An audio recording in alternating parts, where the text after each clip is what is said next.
Welcome, welcome, welcome, one and all, to yet another episode of WhickTV, a cross-ideological space where we come together to talk about issues both political and cultural, from the silly to the serious. Gang, it's almost Wickmas, and I got you a present, okay? I got you something uh, to chew on, if you will. Tonight's topic is going to be about AI and how it affects our relationships directly. There is a new upcoming trend of AI girlfriends and boyfriends, I'm assuming. But for whatever reason, most of the ones I see are for girlfriends, okay? Uh, there's been some talk about how this is dystopian, how it's breaking and atomizing us even further. It's creating us, it's isolating us. But is that actually true? Are these things actually helpful? Can they actually be something we should implement and promote and advocate for? I've brought a team to discuss, and we will get into that today. But if you're liking this show at any point, you can hit that like button, you can hit that subscribe button, you can sub to the channel, you can follow, whatever you need to do. Just click the buttons, support me, that'd be great. But let's get to the topic at hand. Blue, hi, welcome to the show. Hey, glad to be here. What are your thoughts here? Can you tell us, first of all, a little bit about what you do and what your thoughts are on this? Go ahead. Yeah, so I'm going to go by Blue. I'm a private citizen, so I have no social media credentials to speak of. However, I am the senior manager at a major social media firm, and I have a degree in economics, where I did a Hey. very short research class into the economics of dating. So I've watched this. Should I go into my opening statement?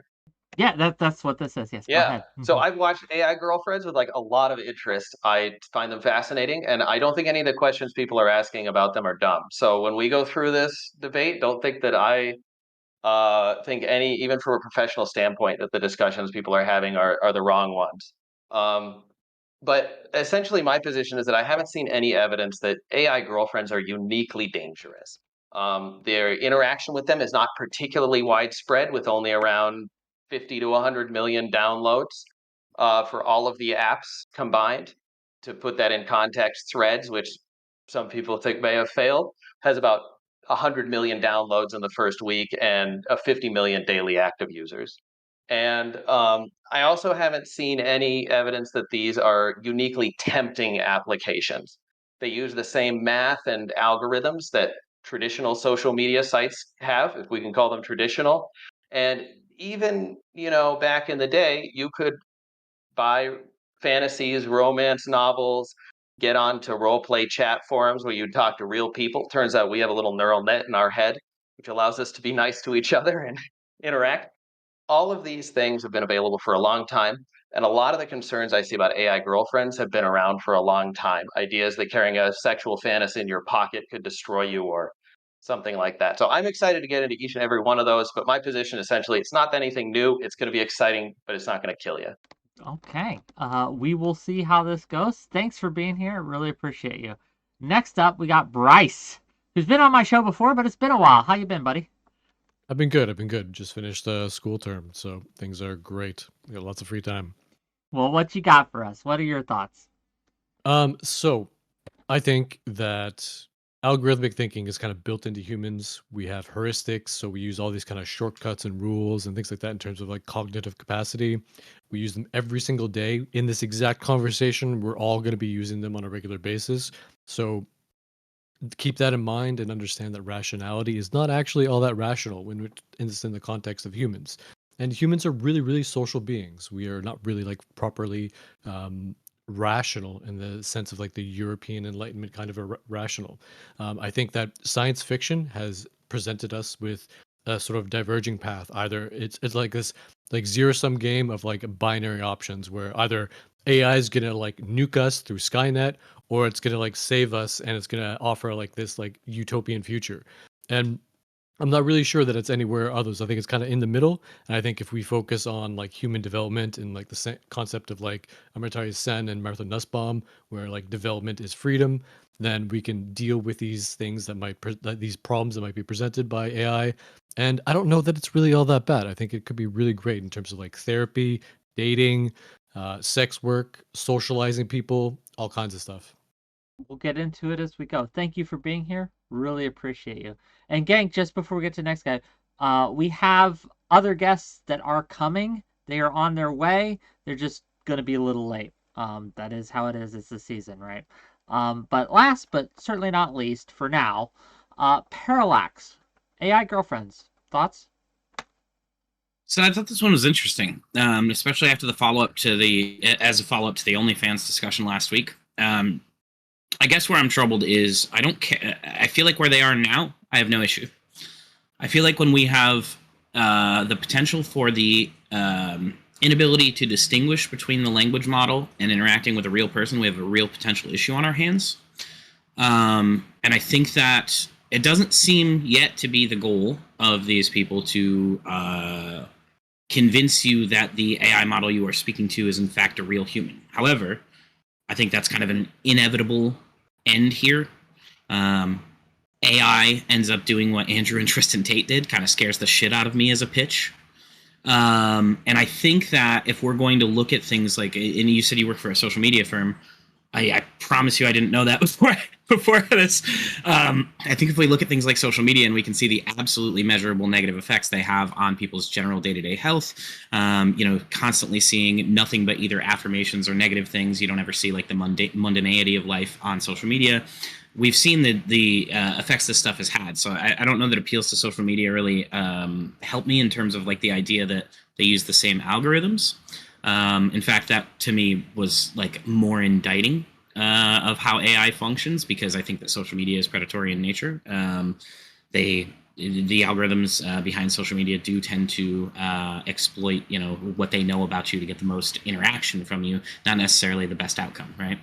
And so I think that when we have AI models approaching language barriers where we would have an inability to distinguish between that and another person, we have a major problem on our hands, where you're removing the quintessential thing that's important in a relationship, which is real interaction, a real person.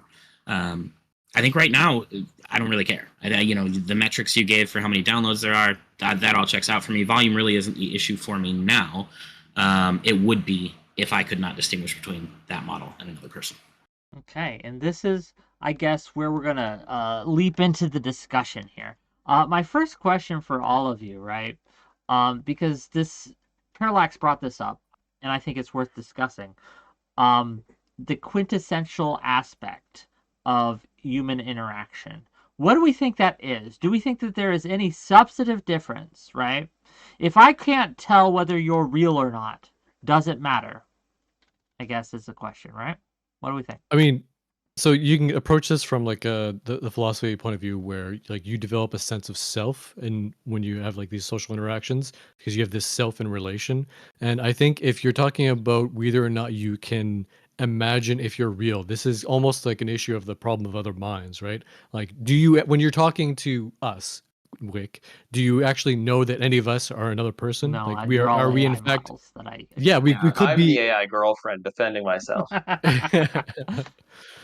There's Yeah, there's just enough Mr. evidence Wig. for me. Yeah, so I mean, for me, it's just a matter of like, are we over exaggerating the potential problems? Because we're already talking about these things in philosophy for like decades, hundreds of years, right? The problems of other minds. And essentially, like that's kind of what it boils down to, is like, is the AI that we're talking to actually another mind? And the answer is quite simply no. Like, we are nowhere near AGI.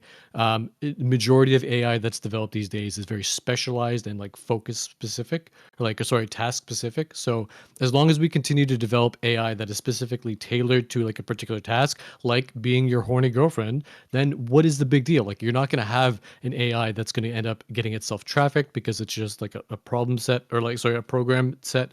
And it's not going to end up actually like trafficking because it's operating within like a very narrow parameters, what they call like narrow AI. So I don't think that that's really a big deal. So I think we Bryce, is it Bryce or Bryce? Bryce. So Bryce and I may have a small disagreement despite following the same plot, which is I actually think that totally real, loving AI girlfriend could be catastrophic. Um, but I don't think we would be having the same discussion because humans are not stupid. And in every form of media, starting at dime novels, yeah, I know people think that, but we're shockingly rational. Even starting with dime novels, I mean, the exact concern people had was you can have a violent or sexual fantasy in your pocket. Why would anyone engage with society when you have an unlimited choice at the bookstore of any fantasy you want to engage in? It's such a solitary activity and it can be carried around with you.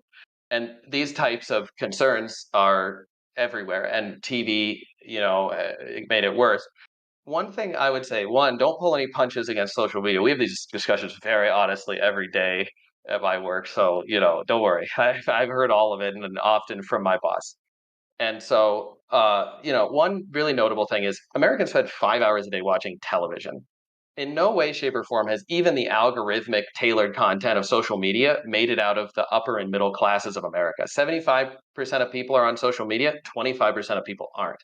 That means that the people you would like call the proletariat or the working class, or they don't even know any of this is going on necessarily, or if they do, they don't really care about it. They're watching daytime television with their family or alone cleaning the house or coming back from their job, and they consume way more of it than we consume social media, even including clicks on Reddit at work. So that's one thing I would point out, that these algorithms have not captured, as good as they are yet, the totality of the American population. And then AI girlfriends as they are, it sounds like no one on here has any major concerns about AI girlfriends as they are. So maybe, right? Well, I see a go maybe ahead. Well, you're on like, mute. I'm not gonna say that there are no concerns whatsoever. I think that any kind of new technology Right. like this is gonna be something that you have to be like, okay, wait, like we really have to think about this because there are like ethical implications. Like you have to be fully aware that you're not trying to actually create AGI or like even like a basic like was it ASI or like anything like that. And Yes, there's big general problems with AI. I agree with that. yeah, yeah, and so there's no doubt going to be like some kind of conversation about like regulation and some kind of like policy that will have to govern that kind of sector. But I think what you've touched on is a link into what I see like one of the huge benefits of the bots, right? Like you have people that maybe they are really withdrawn from society. If we think of the hikikomori in Japan, like Yes, all these like the vulnerable yeah, groups. yeah, exactly. The vulnerable Yeah. groups. This is like a really great chance that we could have them have some semblance of human connection. Because even if it's like a simulation of human connection, that's probably adequate enough for like most human minds, such that we could actually like give them like social development and like neurological, psychological development. Yeah, the image that came to mind was when I was younger, I remember my mother pointed to a homeless guy who was smoking a cigarette walking along the street. And she said, it's really sad that he's addicted to that because, it must be harder to have no money and do drugs. And paraphrase. And my thought now about that moment is maybe that was the only 5 minutes of peace that dude had that day. Even for something like cigarettes, which if you're rich and have a bunch of different intellectual forms of media available and a comfy fake Christmas background, that cigarette might seem like a total trap. But that might have been the best day that guy had had for a while, and it was his little vice to have it. So I think when we talk about these perfect AI girlfriends of the future, we might see them purely as a vice, the way that we like look at cigarettes if you're not a smoker. But if we had a perfect girlfriend of the dangerous type we're envisioning, I mean, this thing would have to be really a good friend, right? Well, It would yeah. have to be as good as your good friends. It would have to have these redeeming qualities that the relatively rational and non-stupid humans would embrace. And when I say that, I really actually mean people who aren't depressed, right? Yeah. If someone is depressed, they might fall in love with a coconut if there's nothing else in the room, or whatever, the island metaphor. It's a reference to a guy who gets trapped on an island and is like friends with a coconut because he has no other companionship. No, But there in first of all, in Tom Twitch Hanks. poll, there's another reference to coconuts and islands. A little oh different. no, Little different. It's the I'm too normal. yeah. It's just for your edification. If you have two people trapped on a desert island, one of them gathers up all the coconuts Is it a fair Oh, he exchange sells them. if they make you Well, suck your dick for a that's the coconut? first Yeah. thing. That's the first case study we had in my econ class. So don't worry, we're just as messed up as you guys. Yeah, barring some problem like predisposition, mental illness, enforced loneliness, people are going to interact with these things pretty normally. You know, it's very difficult for even a very intelligent, charismatic person to con the average person. They don't get like a 90% hit rate on their little shell scams. People are pretty smart, despite what the internet will tell you. And I think we would start saying about these perfect girlfriends, the questions would be, what is it missing that makes it dangerous, right? If we're really creating full minds that are excited to be your horny girlfriend, that's a different discussion, I think, Well, for me, theoretically, the than thing that the jumps current out, ones. the thing that jumps out at me is that you have an issue of like, how does that bot react to being mistreated? If you and Yeah. that's kind of like a big thing for me, right? Because I think as a side point of where I'm gonna kind of go with all this is like, is this not a great way that we could teach men to handle rejection better, right? Because look at like a lot of like really bad and ugly social interactions are from dudes handling rejection really badly, not just guys, obviously, but I think the scale kind of shifts towards them. So how does the bot like how are these bots going to react to like a negative, like to maybe somebody suddenly like incel posting and be like, oh my god, I fucking hate women, etc., and like saying these like wild out of pocket things like that? To me, that's what I'm really interested in, is like, how do they de-escalate these situations without just being like a bot and AI that gives, like, you know what I mean, like when you look at like ChatGPT, I guess, like where I'm Total trying to say, validation. Yeah. yeah, like when you look at like ChatGPT, you have either like a total validation because you can like kind of game the bot to tell you what you want it to say, or you have like this scripted response where like, oh, I'm sorry, I can't do that because my creators have created like some kind of like ethical guideline. Yeah. I wonder, one thing I would think about on social media is the really attractive thing on social media total validation, or is it fighting with people? Different strokes for different folks. I think that Yeah, I different think there's people variety. engage. This is the thing with social media, and I'm sure this is going to turn into a larger social media discussion, because I think a lot of the problems that I have personally with AI girlfriends and AI bots and things like that are mirrored with the problems I have with social media. You talked about the vice being a cigarette, right? And fair enough, Yeah. but right, have a cigarette at the end of the day, have a little bit of alcohol. No one has a problem with that. I think that's fine. But I think it falls apart if you some vices are so insidious and so terrible that, like, you can't have a little heroin, for example, right? A little heroin is a little different than a little cigarette or a little alcohol. They're Well, massively different effects here. I think that if you So, break your knee, you can have a little bit of heroin. That's what they do at the oxycodone, there are things hospital. like that, sure, but it's heavily Yeah. sure. regulated, and we've seen the oxy crisis And they wean you ravage off of it before America. they release you. They specifically wean you off of it, Hmm. even for just a surgery, before they release you. Like, they will slowly lower your dosage just on the way out. It's that bad. Yes. There I are do certain. apologize. My audio went out and I didn't know it. I've been trying to chime in here a couple Oh, times, so Oh, I oh, apologize. I thought you might have muted. uh, No, my Serious. audio was out I altogether. I I didn't thought you were know. Oh talking to your no. audience, but No, Yeah. I was trying to. No, when I'm doing this kind of stuff, they get typing. They don't really get a lot of that. okay, So my go ahead. apologies, gentlemen. I was trying to contribute.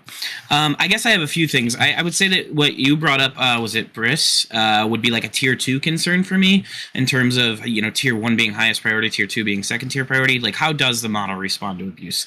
I do think there's ethical concerns we need to look into, because I think you brought up an interesting point that I hadn't considered, is, could we train these models to respond to abuse in a good way? Could we train these models to respond in a way that like helps abusive people curb these behaviors? However, my concern would be, because as Wick mentioned, a lot of these models are either like full affirmation or just full shutdown. If you get that behavior affirmed, or if you use like emotionally abusive or manipulative language with the bot and it's affirming that behavior, that language isn't pointed out to you because it's not a person, it's not being manipulated, it doesn't understand that, right? And so you carry that language forward thinking it's a healthy social thing. I think that there are some real problems that could rise out of removing the actual emotional intimacy from relationships in general. I understand, you know, there could be some positives, and I'm open to, like, if we receive data that says, hey, you know, like for example, you brought up in Japan, the lost generation. If they were to, you know, roll out a language model to these guys and do a study, and they showed me data that went, hey, these dudes commit less like violent sexual crime, and they're like more socially adapted, and they have, you know, higher income on average than the ones who didn't get this, then sure, I would concede. But I have a feeling that at least right now, the way AI models work, you would have a lot of behaviors that get doubled and tripled down upon by the AI that are pretty toxic. Yeah, so I think that as AI tech, as computing power and AI tech advances, I think that one thing I would like to see is that if you're going to have these chatbots become more prevalent and more present in our society, maybe you see them more often on Facebook, on Twitter, whatever the fuck, then it's something that I think you need to develop an app that, in order to have that relationship, you start out with like a call. Because if you can train the AI to pick up on like inflection and tone and look at like facial recognition stuff, to like, obviously this broaches into like the ethical and privacy concerns and everything, of course. But if you create that baseline where the bot is like listening to all these like real factors, real elements, then it's able to generate its own database that it can refer to in like future interactions. And even though like maybe some of the interactions will be text, I think if we can like segue the technology to being more like voice, even if it meant like having a little like Star Trek comm badge that everybody carries around with them, and you have this like little thing that like you talk to, The you're little still camera talking. and her, or that Yeah, Black Mirror episode. Yeah, the exactly. dystopian films. Exactly. Yeah. Like maybe the dystopia is not Uh, actually so dystopian, right? Like maybe well, it's you, convenient. No, I'm with yeah, you. Like, full disclosure, I'm all for internet licenses. Like, I don't think that like any provider should know who I am, but I think there should be a way to like tie back to my internet activities. So if I'm engaging in like nefarious shit, I'm all for it. That's an Yeah. almost So separate discussion. We can get into it, but I don't want to. no, That will that's fine. I'm derail just letting us. everybody know where I'm at. Like, I'm Okay. all for this shit is Okay. dangerous. Because Yeah. that will derail us, and And I love because this it's a shit. discussion. That's a discussion. So yeah. I guess my question, right? Because Oh. we're talking about like the future and things like that. I want to dial it back and talk about the more present. recent future, if you will, or the closer future. I think It's not so far away. Hmm? There's a company, I forget. There's a company that's developing a thing that's going to replace. Fuck, I forget what is it called. It's basically going to be like the Star Trek com badge or Star Trek com badge. Like it's going to aim to replace your smartphone, so you don't have to do it, and it's literally just going to like talk to you throughout the day, and like it'll learn like all your habits, your behaviors, everything like that. And I think it might be like I forget if it's a wristband or something that you just stick in your lapel. But it's like they're in a Kickstarter like funding phase. Like they have a prototype technology. Like there are a couple companies that have these like AI based like smart assistant, like secretarial kind of devices that are like on the horizon. So it's not too far away.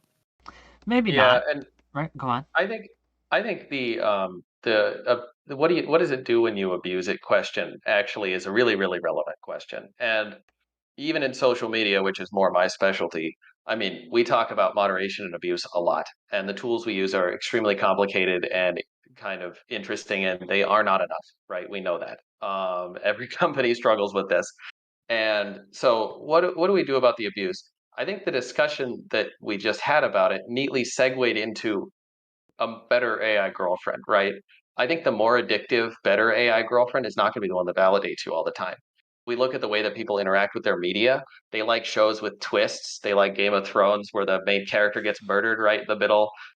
If you talk to your girlfriend, you don't want to have a girlfriend who validates you all the time. Well, If would you're it be emotionally healthy, possible, you if I like a may, little bit of if I may drama and a little interrupt, bit of just with a oh yeah, sorry, question, real quick. yeah. Would it be possible in this better, perfect AI girlfriend world for the AI girlfriend to break up with you? I'm just very curious. Is that something? Will there be like a fail state? Be I fucking wonder. amazing.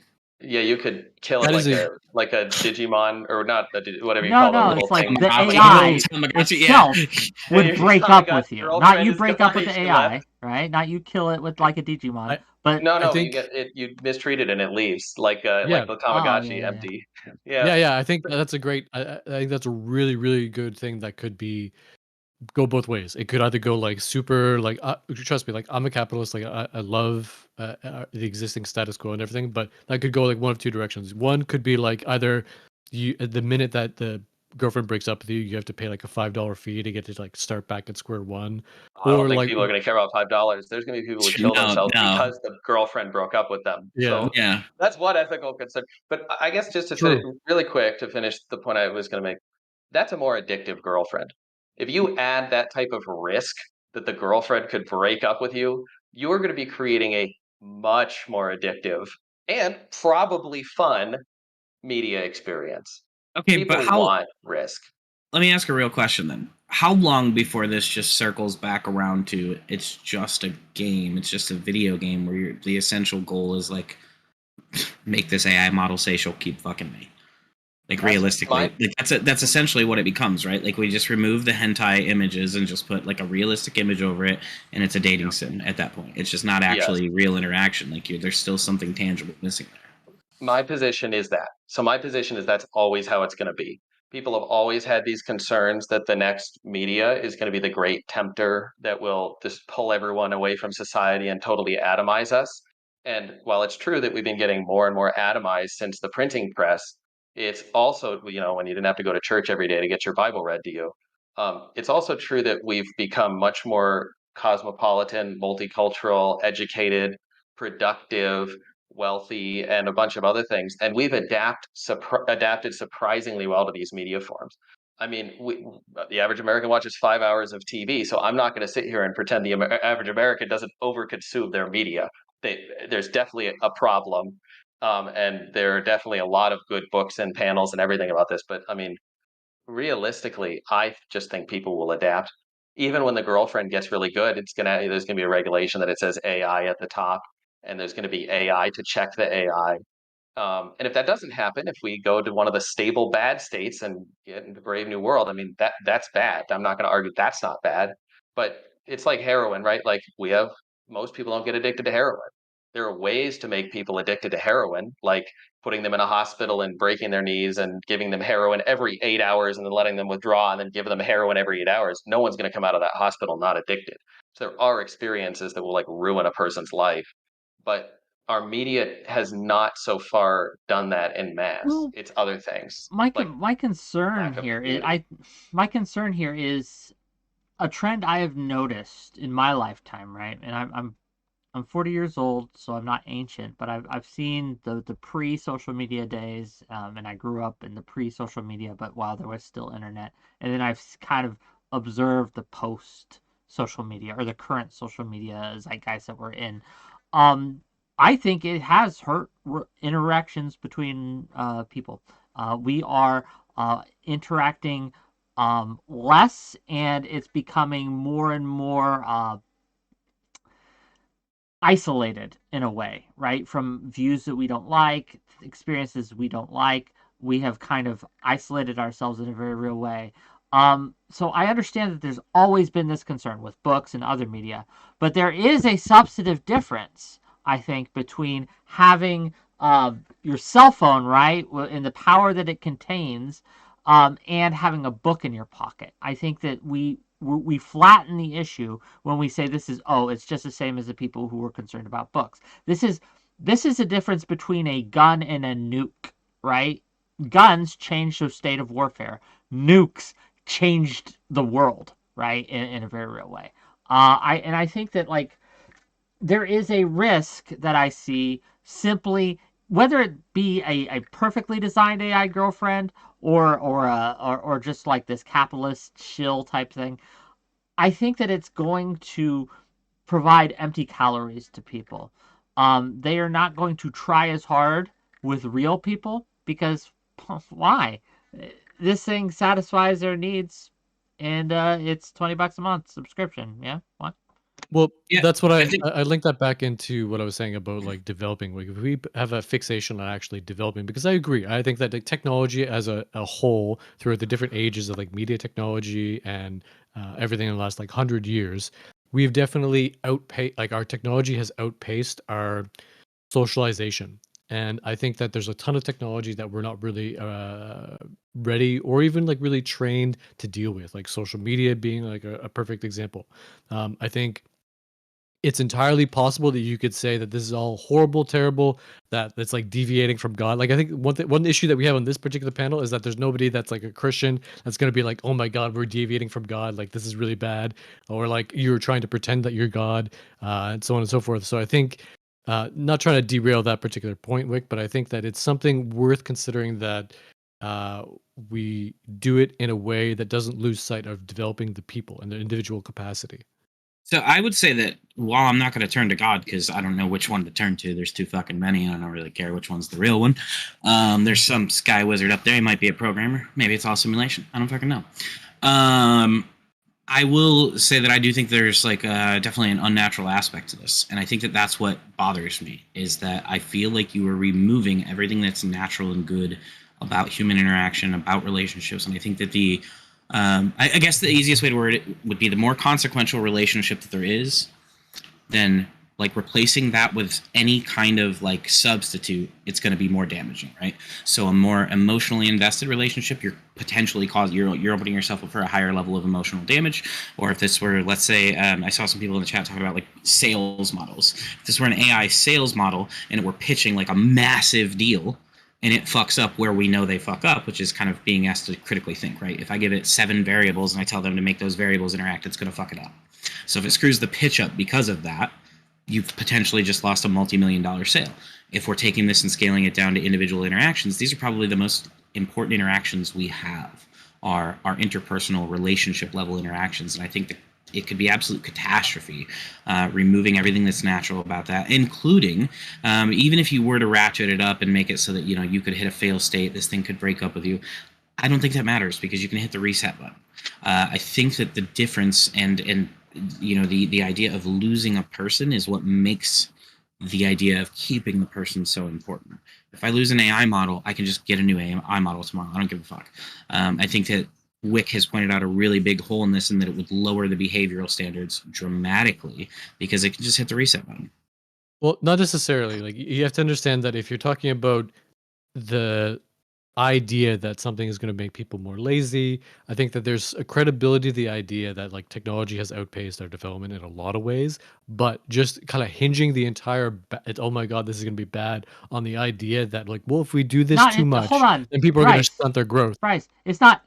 It's going to be bad in the future. It's bad now. Not AI girlfriends, but AI girlfriends things are not bad causally because of the technology. Things are bad. What are you talking about? People. We have social media, and we have data to show that social media use, Instagram things, have led to more self-harm, especially in young women. Right?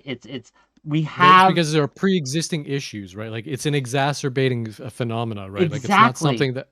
It's not something specifically causal. Like it's not like, oh my God, this shit came out of nowhere. But then we don't give a suicidal person access to a gun, right? Like it doesn't matter if it's causal. Yeah, but if we're talking about like a suicidal person, wait, what? If you're I'm saying you don't make it easier. Like just because it's not the direct cause of the bad thing, you don't make it easier to happen. You're not going to do things that would exacerbate that. You're pointing out the issue. That's such a hyperbolic example because you're thinking of like, what is a suicidal person gonna use a chatbot like? So. If I imagine that, makes it really easy this is a really, really great way to say like, okay, inside these chatbots, we can have like an even better way of dealing with the crises. Like it can assist in like the triaging. You can reduce like the workload on these like crisis hotline workers, such that like somebody could be pulled back from like a point of crisis and like point of like direct suicide to being like, okay, wait, I just need to like breathe for, even if it's not like, it's not going to solve anything. It's not going to cure anybody. We're not talking about applying AI to suicide. What I'm saying is right. You said that it exacerbates the issue. So what I'm saying is we specifically don't want to do that. We don't take things and do things that exacerbate the issue. So we're not going to get rid of a technology. We look at social media. We do it all the time. So we look at social media and we look at the negative impacts it's had. And this is not an area where we've taken it away, right? We haven't gone, oh, no Facebook, no Twitter, because it's had these negative impacts. But what we're saying is there are measurable negative impacts. There's several studies. There is really the debate is not open about this anymore. It's pretty much a closed door. There's a net negative impact had by social media, as Wick mentioned, specifically on younger women, most importantly. So if we're going to defer to the currently existing social media models and the algorithms around them when we talk about AI, this is just on its face bad, in my opinion. Is there anything we've ever banned because of its effect on vulnerable groups. I mean, maybe Drugs, the yeah, drug drugs war. are. I'm not sure that the reason was its effect on vulnerable groups. That seemed to be at least for weed and Sure. heroin, it was to make sure the hippies couldn't assemble properly during the Nixon era. But I mean, if alcohol, I don't know if you could call alcohol bad because there are alcoholics. I think you could argue that there might become a Well, point where there are enough alcoholics we that have that it banned would be research bad. into certain things. Like, as I understand it, let me look. Let me fact check this, but I'm pretty sure like human cloning and things like that is banned in Human several cloning. countries. Human cloning is banned because of the ethical paradoxes of human rights. But I don't think So we cloned a bunch of people and found negative effects on the what population. we did was we looked ahead and we said, hey, if we engage in this, will there be ethical concerns? As you said, most Yeah, likely. So we'll probably hold off on that. And so we probably simply shouldn't have seeing, widespread AGI yeah, for the same reason, for example. yes, Yeah. for example, right? And seeing that we have this this glut, or not glut, I should say, but we have opened the door to AI girlfriends. Like this is a thing. Like deep fakes are a thing. Another issue: where are people going to get the content for the AI girlfriend? Whose bodies are going to be used to generate the images and things like that, right? We have this problem with AI art. It takes the work of other artists, puts it all together, right, and uses it for their database to generate their things. There are ethical concerns with that, in my opinion. Basically, using the content of other people, right? Other people's likenesses, and turning it into an AI model that you can interact with. Susu, the streamer, did this for herself to combat deep fakes that were going around about her. She created an AI model of her that you can interact with and download on your phone, that you pay her money directly. But she felt like she had to do that because people were doing it anyway. So she's like, I'm going to get the bag.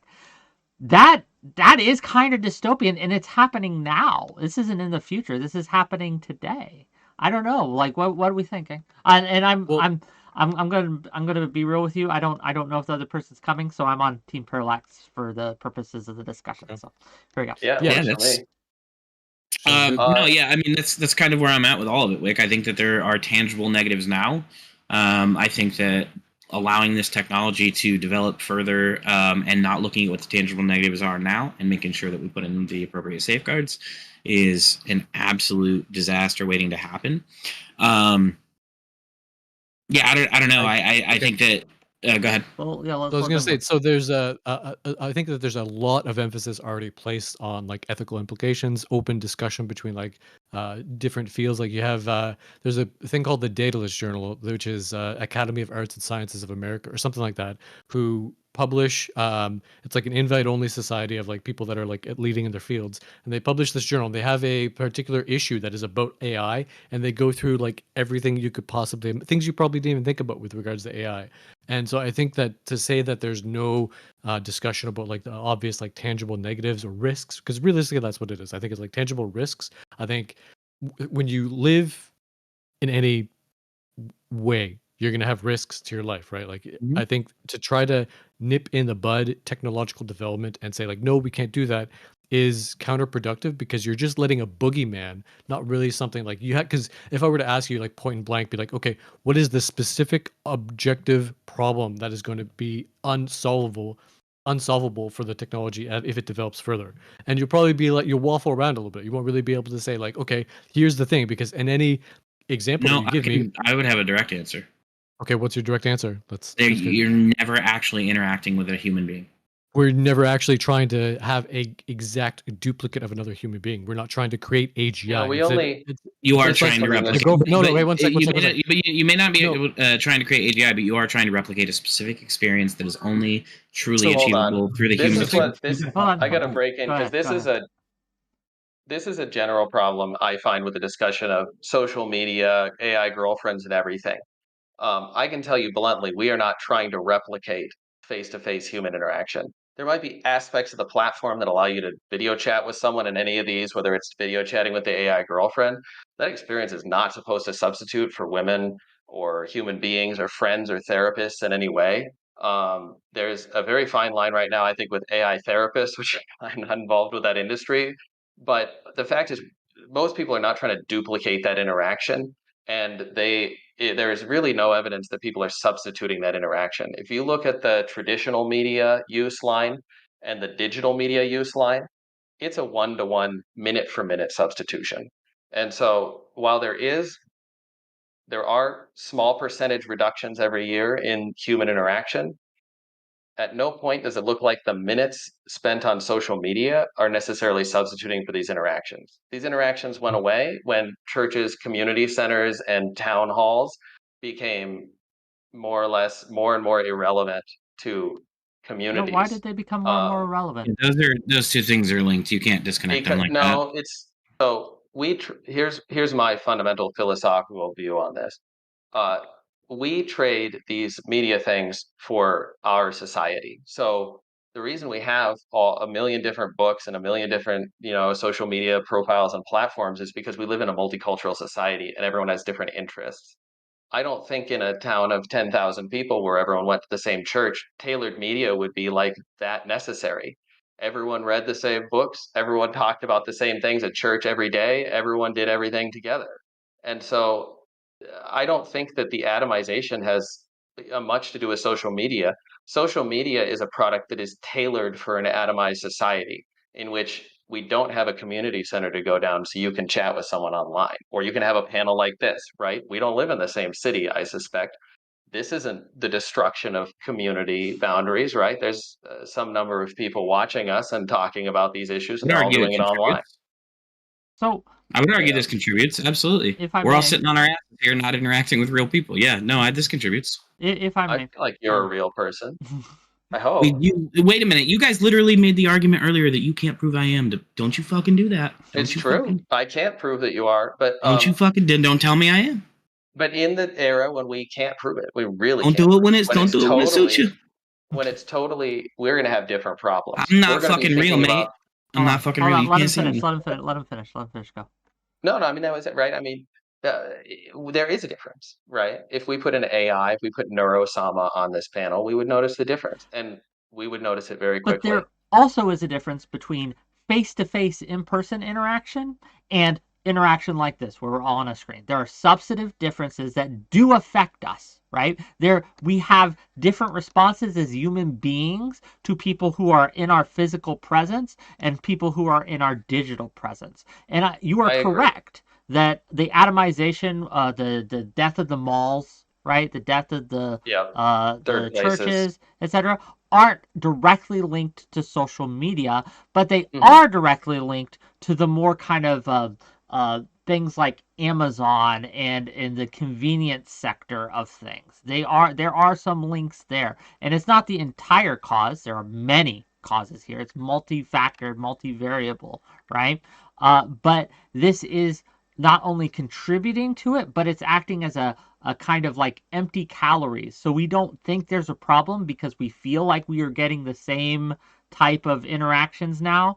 But I would argue that we aren't actually getting the same interactions. There is a fundamental difference that is creating more anxiety, more unhappiness, more polarization, more self-harm, a myriad of things. And yes, it's incremental at this point, and it's not like catastrophic quite yet, but it is trending in that direction. I think there's also something I would blame we haven't touched on yet.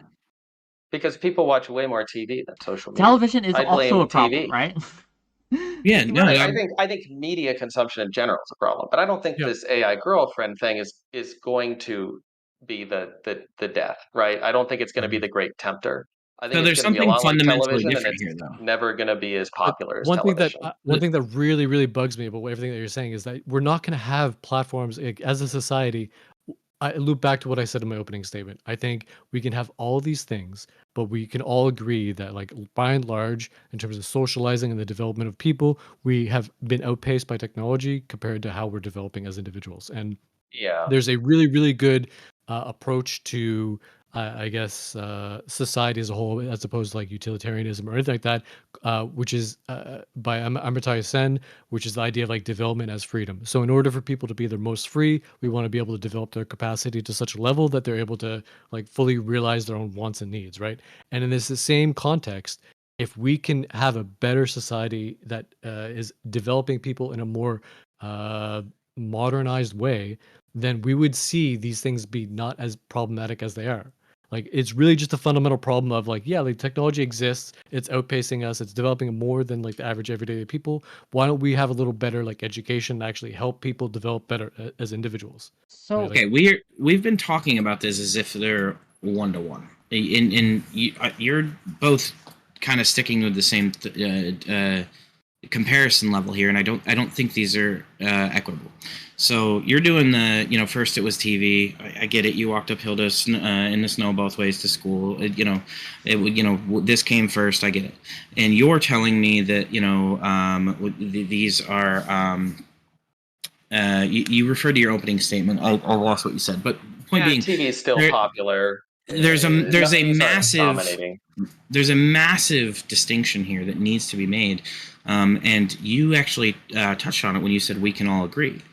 That's something all of us can do. You know what can't consent or agree is an AI.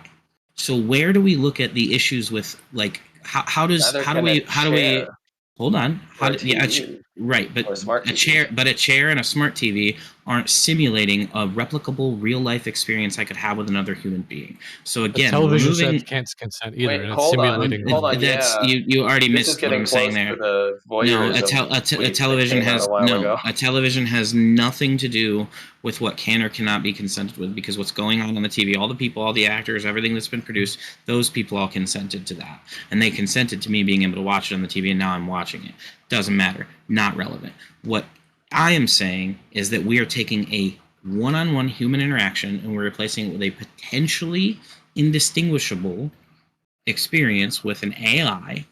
And this interaction hinges upon our understanding of consent and emotional understanding and empathy with other beings. And I think this is a serious potential gap in it. Do you have Discord's consent to be on this call right now?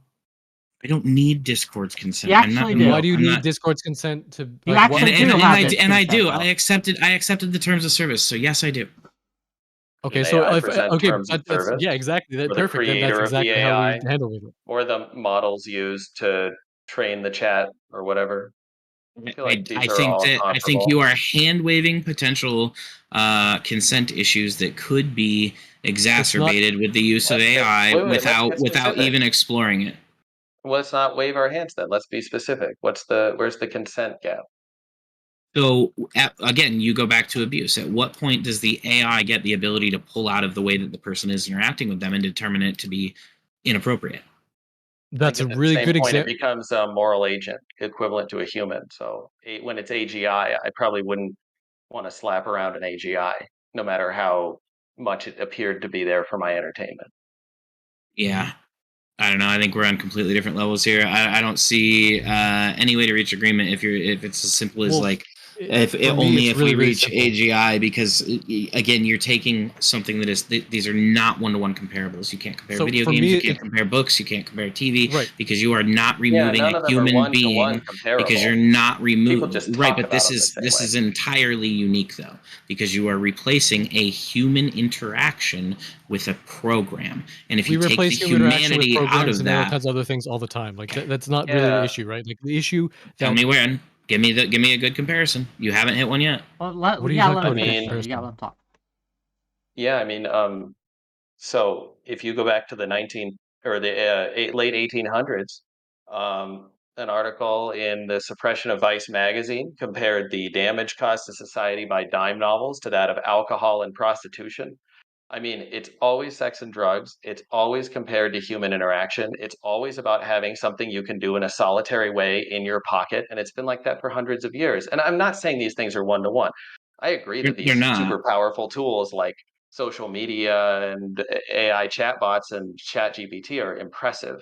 But at no point are they tricking anyone in a substantial or long-term situation into thinking they're talking to a human. And I could write a fictitious letter from a fake girl and mail it through the mail, and I could continue that pen pal ship or hire 1,000 people in India to write people letters and make them think they were talking to pen pal girlfriends. And Would I'm that be pretty sure ethical, Andrew though? Tate did something like that. Hold on. Of Would course, it that would be be ethical? extremely. If you were pretending to be a woman, right? Or getting Right. a group to pretend to be women for you and presenting yourself like that It and would lying be to people, ethical if would that be someone bought ethical? the service. So it'd be absolutely ethical if someone acknowledged, I know that this is a fake pen pal Okay. relationship, but I want a fake pen pal girlfriend. And some people, especially those in these vulnerable groups, might be genuinely wrapped up in the fantasy. And let's say one of my writers died, and the letters stopped coming, and they learned that the writer of the letters died, and they didn't care it was a balding Indian man. The letters were too beautiful, and they killed themselves. That can happen. I mean, these things, and that's not a joke. I don't mean to be flippant. Like, people really would, make the girlfriend break up with people on the Tamagotchi app. People would kill themselves. People get Yeah. really attached to their media. People do crazy things when The Bachelor ends. Yeah, people. But I think sorry. that's media consumption is really important to humans. I don't want to underplay it. It's really important, and there are different Yeah, types of media consumptions. People get attached in very different ways. But AI girlfriends are not different. I still haven't seen evidence that this is the case. one of Everything the you describe biggest is done one of the everywhere, It's in the 100 years. name. one of the biggest problems that I have with like Parallax's thing is that you are presupposing that this AI is going to be having any kind of like intelligence, even like comparable to any kind of like life, right? When we talk about even like really, really not modern, more than just Western philosophical conceptions of intelligence and sentient life, if we start to include like indigenous people and how they believe that animals and humans are not symbiotic, but they're like comprised of the same essence, which is like bouillon. It's like Buion.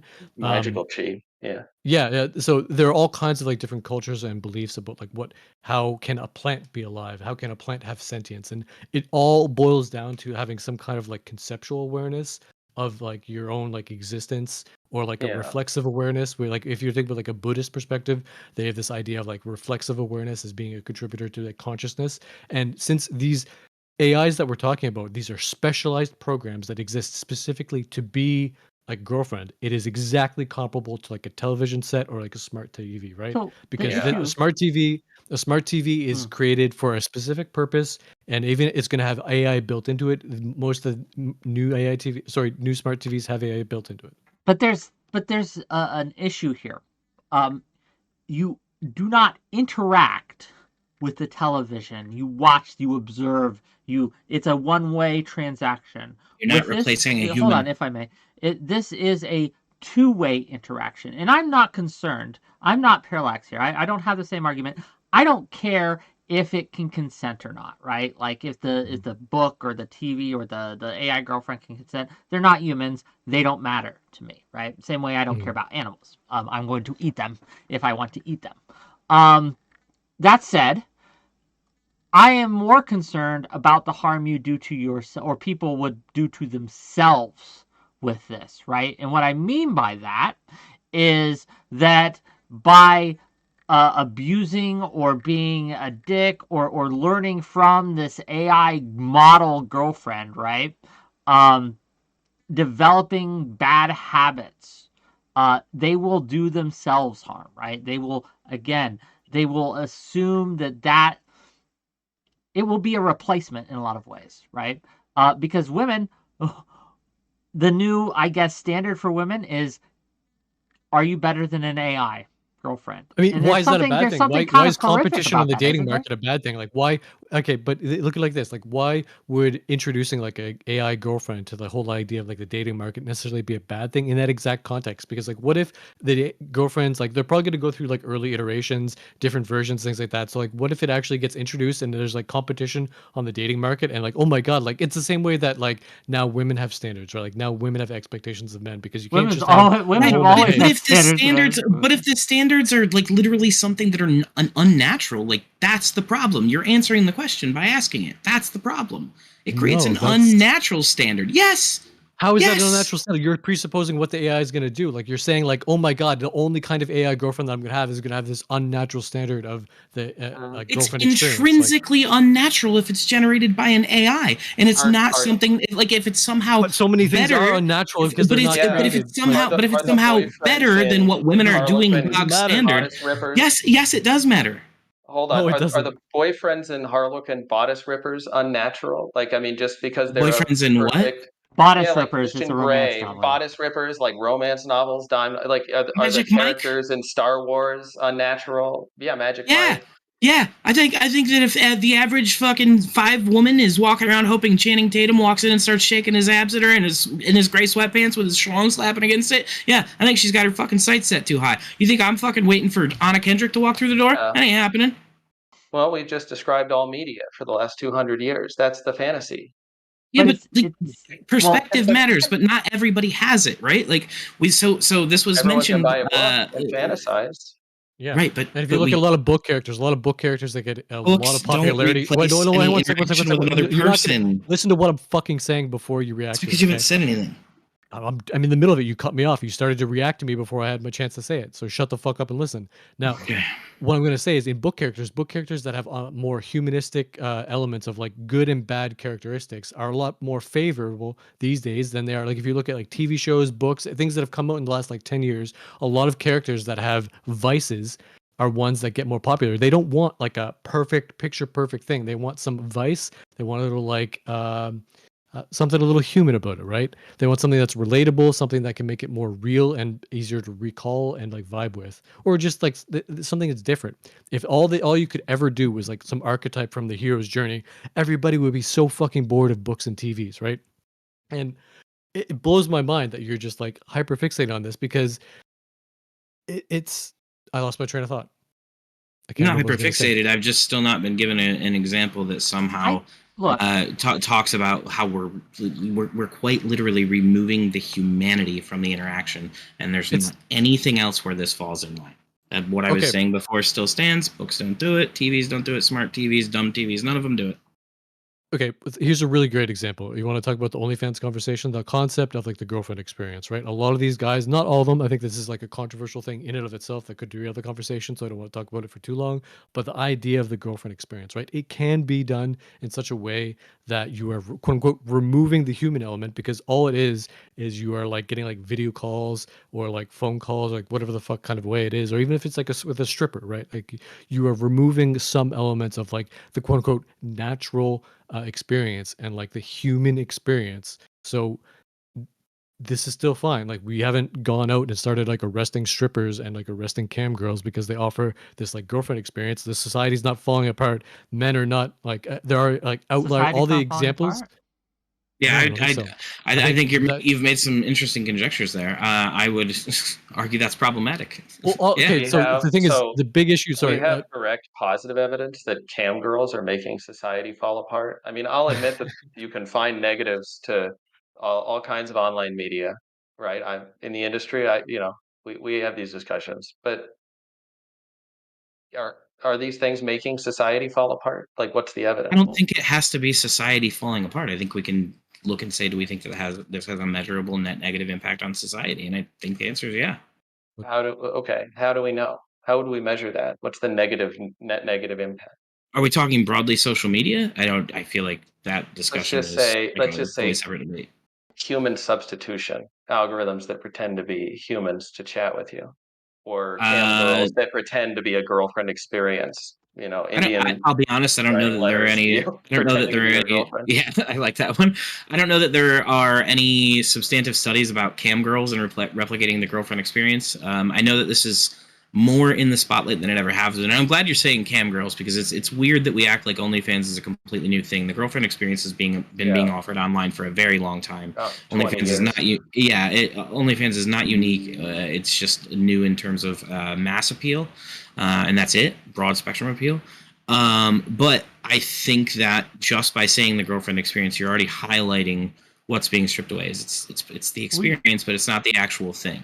But at the same time, I would, and I'll wrap this up, Wick, I would concede, Briss, that it is less natural, but it is still natural, and it still has another consenting human being taking part in a human interaction. Yeah, so I just wanted to say one quick thing, if you don't mind, Wick. So I can think of this as a boogeyman, and I can think I'm pretty sure, and maybe Blue remembers, or maybe Wick remembers, but in like the 80s and 90s, there was a lot of fears of Dungeons and Dragons, and that Dungeons and Dragons would contribute to like pornographic consumption, like Satanism, like violence, and that would like replace people's like human interaction with like this fantasized, like what if they had this like fantasy world? Why would anybody want to like go to get a job, et cetera, et cetera? So I think that you can be mindful of risks, but just because that there's a non-zero risk, we don't want to throw the baby out with the bathwater, right? Like, well, absolutely. No, I agree with you that not all fears are rational. Not all fears play out. Not all fears should be respected or listened to. However, when we talk about these, it would be also just as foolish to discard all fears of anything, right? There are things that we fear for a very good reason. And I think my assertion here is that when you commodify interactions, right, which again, these AI girlfriends ain't free as I understand, right? When you even cam girls commodifying an interaction has some risk. Is it making society fall apart? That's perhaps hyperbolic on my part. However, there are, and we can view people who has lives have been destroyed from pornography, from cam girls, from these vices, gambling, alcohol. Look at the problems we have with alcohol alone. And I'm not saying ban it entirely, obviously not, but the world would be better for a lot of people if alcohol didn't exist. Yeah, I think this is the just to pull back from debate mode. I think that is the best argument against most of these vices, right? That there are these vulnerable groups who suffer pretty greatly under any vice. So addiction rates for video games is 4 to 8%, depending on how you define addiction. And you see similar rates for non-physically addictive things like porn. And then for things like alcohol, you see about double the rate. 12% of people who use alcohol get addicted. And so these aren't insignificant numbers. And I think that any discussion we have about the benefits or the freedoms we have should be balanced against that. But I think, another thing that was banned outside of they didn't get the dime novels, but they did get alcohol in the 1920s. And a lot of the time, what we trade these harmful activities for, things that are truly harmful, like taking heroin a lot, or, um, you know, if you get into a little fight behind a bar, even and hurt yourself, they don't arrest you. Consensual combat, or they get you out of people's way, or you get a ticket, right? We have very light punishments for things that are clearly very, very harmful for people, or physically dangerous. And the reason is that what we trade this for is a free society, right? The ability to read whatever type of literature you like, no matter how much sex or violence is in it, or the ability of directors to make whatever movies they want, no matter how alluring. It's what we trade for having this multicultural democracy. And I actually think that multicultural free society is the main driver of atomization, not the media. I think they've grown together, that we have so many communities with so many different people that we can all talk, but we live in different cities, we live in different places. We're connecting, but we're really different people. I don't know about the atomization point, right? And the multiculturalism with atomization. I'm not going to touch that, but I do want to touch on this allow thing, because I want to be clear what I'm saying here. I'm not asking for them to be banned. I'm not asking you for it to become illegal. But just because I wouldn't want alcohol banned, if someone asks me, hey, should I start drinking? I'm going to tell them probably not. You probably should stay away from that. I would advise them, and I would say, you know what, this isn't going to help you. It's going to, and the potential risks are very high. So when it comes to things like AI girlfriends, cam girls, things like that, if someone asks me my opinion, if they should go and engage in that kind of thing, no. My opinion is no. I don't think it's a good idea. I think that it's going to, the risks to you are high enough that it's going to be a problem. But I think this ties into another problem we're having in society, which is semi-unrelated. But this permissiveness of any decision you make is the right decision for you. Do you, king or queen, right? Like, go slay, go do you, have fun, hedonism on full blast. I think that's one of the ingredients in this shit bowl that we have today that we're stirring up. So when it comes to AI girlfriends, and to kind of bring it back to the topic at hand, I think that it's because of the environment which we live in right now today, where we have this permissive society. Everyone's just sell, have fun, go out, eat, drink, remarry type of deal. With that, in that kind of context, I think it makes AI girlfriends especially insidious and dangerous. Especially with the red pill movement, and we're already having problems with interactions between genders anyway. So go ahead. Yeah, really quickly, just to build off of, and I'll be quick here. To build off of what you said, Wick, I'm kind of with you in that, like, I'm not advocating for us to stop the advancement of the technology or to make it inaccessible to all people. I think we should look at what the appropriate safeguards are, just like anything else, right? So, you made a comparison earlier, Blue, to cigarettes. I would love nothing more than if I go to an AI girlfriend website, it puts a big fucking Surgeon General's warning up there, and it's like, this shit's cancer, dog.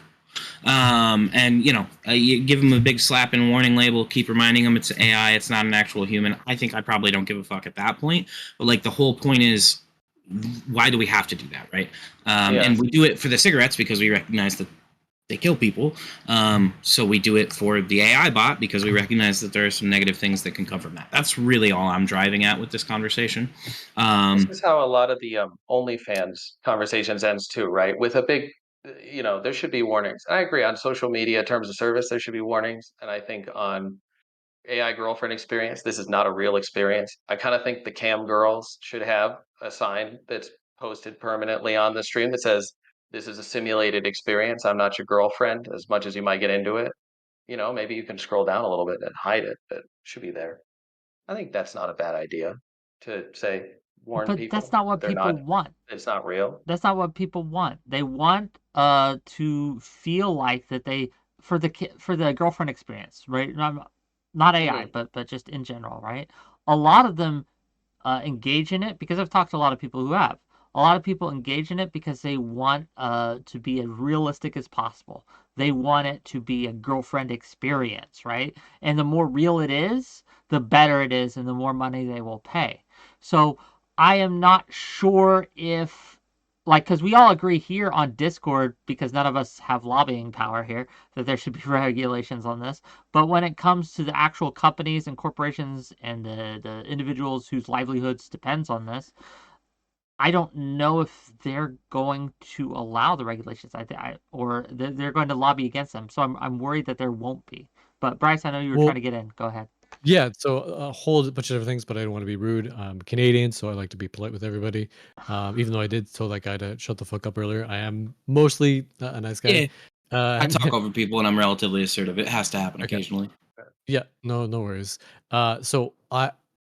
So a couple things. Wick, what you said earlier, I'm paternalistic. I agree with you, and I'm going to disagree with Blue that I think humans are pretty dumb, right? I think that we're limited by information, compute power, attention, like any number of things. So I think just inherently, humans are a lot dumber than we think we are. I think that we're going to need a code of ethics. You look at medical experimentation over the last 100 years. They've had, was it the Helsinki Code, Helsinki something?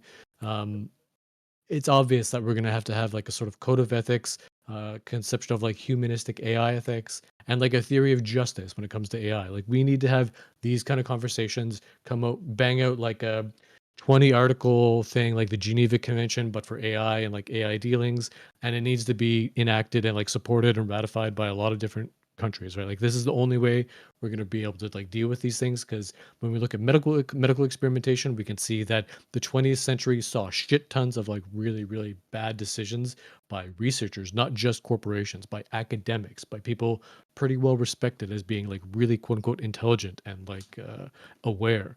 So obviously we need some kind of comprehensive code that will govern all the research, all the development, all the product, commodification, so on and so forth. And the only other thing I'm going to say about this, I'm going to go back and I'm going to kick the dead horse about the development of people. We need to be able to teach people better financial literacy, better tech literacy. And I say tech literacy because the digital divide is shrinking, right? The divide that used to be whole massive gap between boomers and Gen Z and like millennials is shrinking so much that if we can start to have a better lesson of like tech usage and like advocacy for physical activity and like going outdoors, then I think a lot of these things are going to enable people to be able to make better decisions.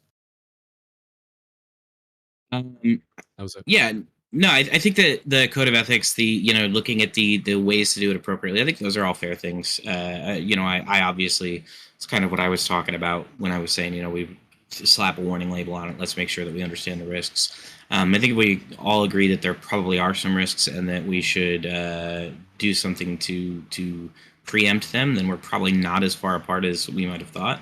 I do want to tie something up, a loose end from earlier real quick about consent. I'm not concerned with the AI consenting. I'm concerned with the gray areas that could create with an AI simulating how to deal with consent, right? Because then that person goes back out into the world and deals with an actual person, and they may not have a good fundamental understanding of like Isn't that just the pornography lines. arguments all over again, though? Like the idea that if you watch something that has like a CNC kind of scene, that you're just going to end up wanting to recreate that and just go out and rape. It's not pornography. It's not movies. It's not video games. It's not anything that doesn't replace an interaction with another human. You're replacing an interaction, so that interaction could then could actually realistically play out similarly with a live human being on the other end of it, and you might not know how to appropriately. That's not entirely true, because if you have, there's some content out there that is specifically targeted at being like the point of view shit, right? Like it's specifically targeted at TV.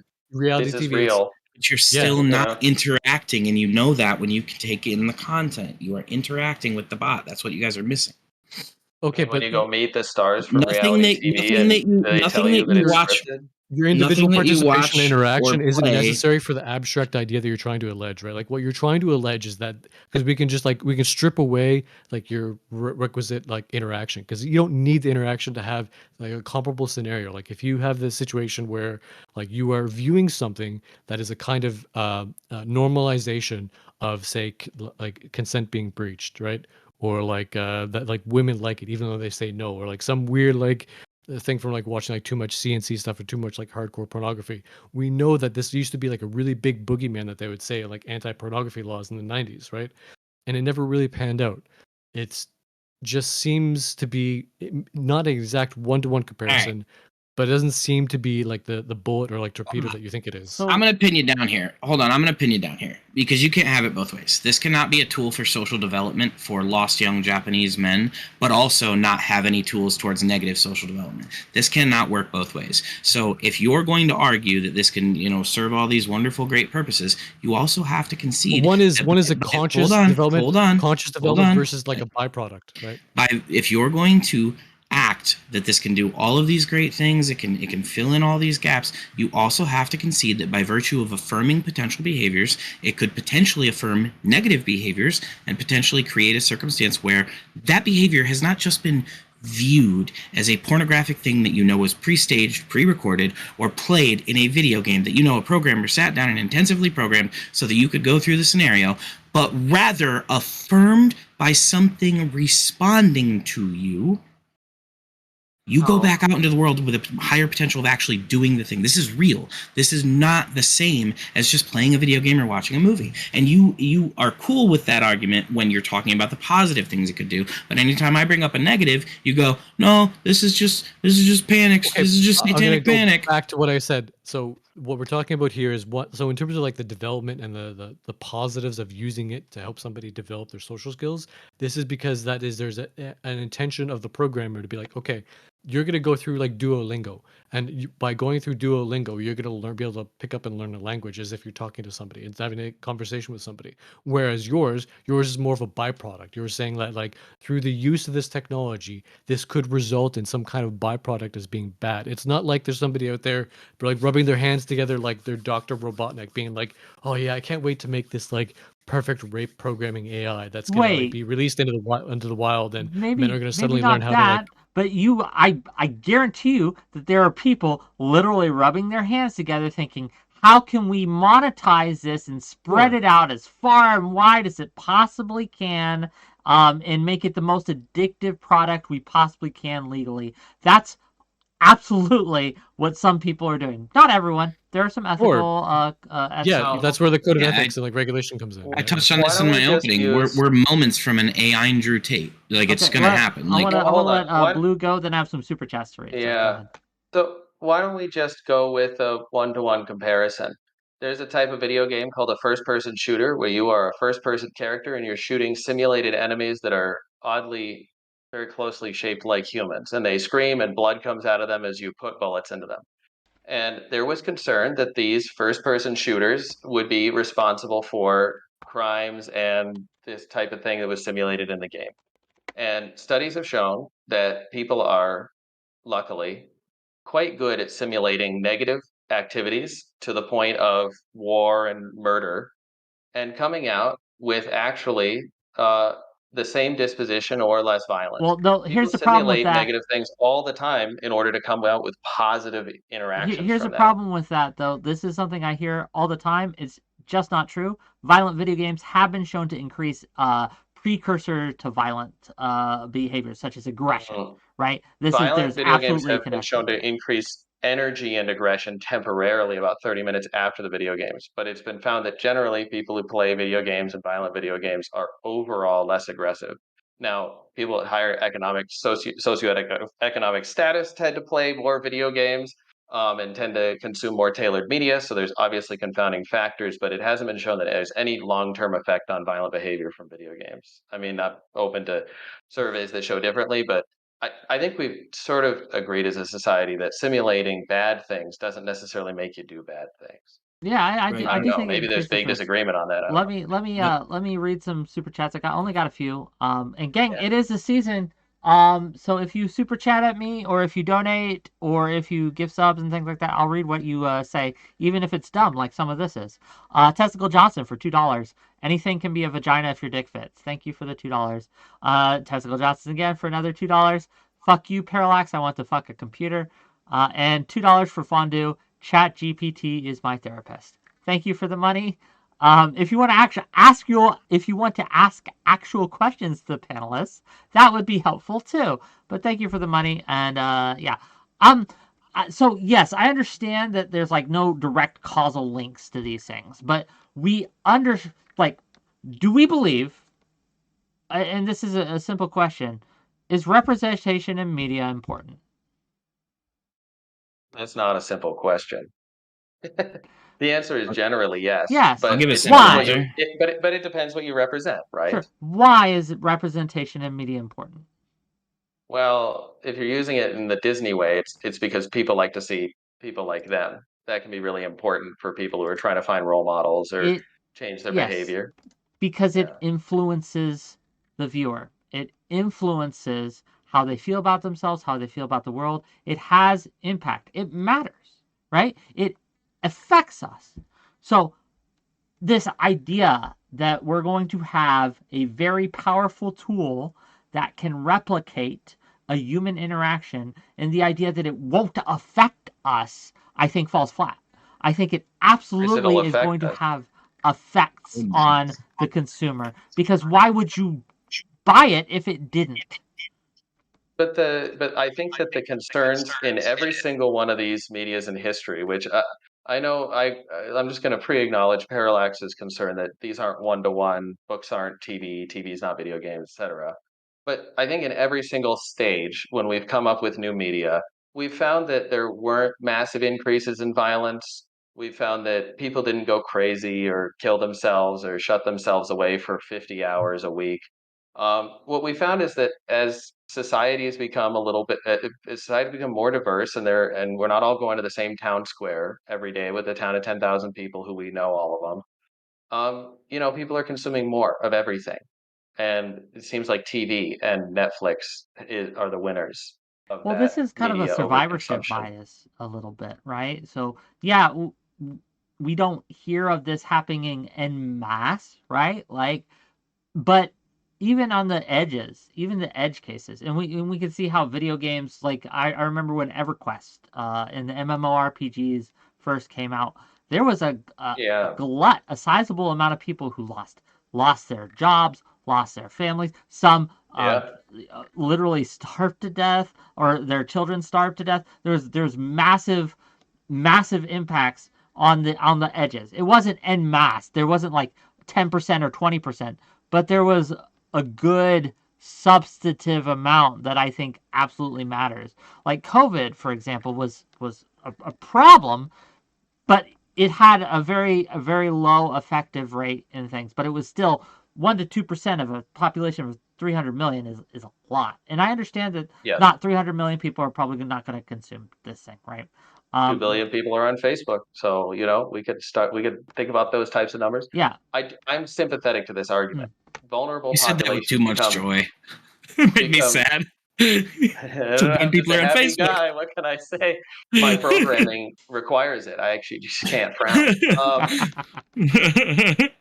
You know, you know the I'm sorry. I'm sympathetic to the argument. COVID's the best example recently that vulnerable populations become really important with mass consumption of a thing. And there are people who sit around for 12 hours a day watching TV and rotting away. This happens. I think, and yeah, I mean, I think we agree. It's just that we don't call any of these media forms bad We do. overall. I do. I because think of that the like TV rots your brain. I've heard. Well, some people do. yeah, And I I'm mean, with you. there's I'm the with red Wick here. pillers who want to ban porn or masturbation or whatever. There's a bunch of guys on the left and the right who think social media was a mistake.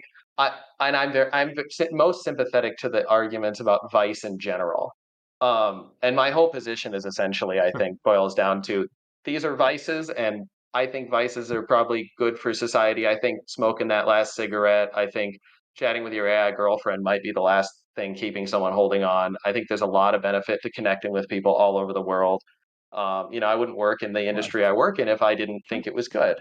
But there is a good argument that vices are bad, and it's been made for thousands of years, and more recently in the last couple hundred, about the new media forms that we've added to our vices. Totally unique 200, 300-year experiment in human history, which is not long in our evolution. It's about it's about yeah. accessibility to me, right? Like how Yeah. accessible is this? Like a vice that only a few can afford to consume, right? Like we talk about sugar tax and things like that. These things, there's a solid argument for having a vice tax because it limits the amount of people who are willing to pay the price to do that. My issue with social media in general, right, is the ease of accessibility. We have children, right, that are able to just log on and do their thing. It's not making us better or more educated. In fact, there was a study released in October that Gen Z is more likely than boomers to be to fall for online scams. Yeah, there's a lot of reasons for that. Oh well, you're the expert here. A lot of it has to do with using phones only. The millennials grew up in this bizarre position where we had access to desktop computers and nothing else, and so the technological sophistication of people's millennial and up for the types of things you can get scammed on is a little higher. And I don't know, it's too early to say if that's super causal, but I think that's probably what it is. Maybe. I haven't delved deep into the findings here, but I'm going to interject and say I think one of the biggest issues is American culture. American culture. If we're going to talk about the problems of AI and all that, this notion of hyper individuality. Careful what you say, Canadian. Go ahead. Consumerism at any level and any degree, because you're an American, you can do whatever the fuck you want because it's a free country. So if I want to, there's that meme about when anti-vaxxing was so popular, where it's like a really big fat guy who's just shoveling food in his mouth like a burger, and it's greasy, and he's like, I'm not gonna put that poison in my body. He's eating this disgusting burger. And to me, I think the biggest issue that we should really be concerned about is not AI. We should be worried about the pervasiveness of American culture. Your hyper individuality and consumption above all else. These things are probably more affecting the world in a negative way than anything else. And look, we got the prime example. Yeah, here we are. We're real American. First of all, The South no, here. Canadians don't get a say here. We don't care what you say. You will consume our media and you will like it. And if you don't, Really? you'll We're find gonna out why consume we your don't media? have We're gonna free consume your healthcare. media? You'll find Hey, out who real is the quick male what actor? we Who's the spend our male money actor on in Barbie? instead. Who's the male actor in Barbie? The thing about Gosling. vices Yeah, and where is Ryan consuming. Gosling from? Is he Wait. Canadian? Oh, I don't know. Yeah, Ryan Reynolds, Celine Dion, like the number of actors that are True. All Canadian. the Ryans. Well, why Yeah. aren't they in Canada making films? Why do they come to America to make films? Because they know we're better than you. And your best and brightest are coming here. Okay? No, the only reason why Canada they're doesn't going to even the have a US is because you fucking guys have Bollywood This yet. is tons of an money. aside. This is an aside. This is an aside. Because Yeah, I where's do your want to I do want to where's talk your Maplewood? I do want to talk Well, I about sort like of- this idea, right? Like vices have always been with us, and I understand that some vice, like indulgence, isn't necessarily bad. Having a few things that you enjoy doing that maybe are hurt. Like I drink soda. It's not good for me. It isn't. It's very bad for my health. But I enjoy it, and I don't want to eliminate all the vices. But here's the thing with soda. I have to go to the store and have to buy it. I have to actually go out of my way to get it. With social media and things, this is always here. It's always in my face. I literally will scroll at 3 a.m. right tonight when I can't sleep and just consume, have access to all these things. At my weakest moments, it's there. At my strongest moments, it's there. It's always there. And so it's there, like distance and space is a protective measure that we have, right? If I'm feeling super sad and super lonely and things like that, having this and having an AI girlfriend or something that can immediately satisfy that need isn't necessarily good. And I say need, it's not a need, it's that vice, that compulsion. It's not good. And I think that I we just agree need to, with that's you. my advocacy here. I agree with you, but that's true of television too. And television's winning, right? It's, as you get richer and more educated, you diversify your media consumption. But I mean, the average American watches 5 hours, and the average working class American who doesn't have $9.99 to subscribe to Cam Girls or whatever we do is watching more television than that. So I think having You that said immediately we. available. You said we. Listen, I know who gets on a internet panel at 6 p.m. to debate AI girlfriends. I know what your media consumption is, all right? Yeah, I don't know why you said we, dog. You including yourself, not me. I might even have the numbers of my company, He's like, it's just research. It's research of the just competition. research, yeah. News. Well, I think news actually falls into that category. People read the news thinking they're not reading media entertainment. They're doing something more intellectual, and it's entertainment. Well, yeah, But it's empty But calories. the like I said. TV, but the ability to turn the TV on and have a constant feed of entertaining stuff is winning. And the only difference we've made as the types of people who sit on internet panels is our TV is custom delivered, right? It's our social media feed, or it's our TikTok shorts, or it's our Netflix algorithm, or God forbid, you're going to Amazon and reading book recommendations it gives you. These are like, we say this as if these haven't had an impact on society. I think it absolutely has. I think we have a measurable impact on all these things have, and some of it is positive. Like you said, there are positives to these things. Like out of debate mode, I like having the ability to talk to you, right? We've been in joke mode for an hour now, man. Go on.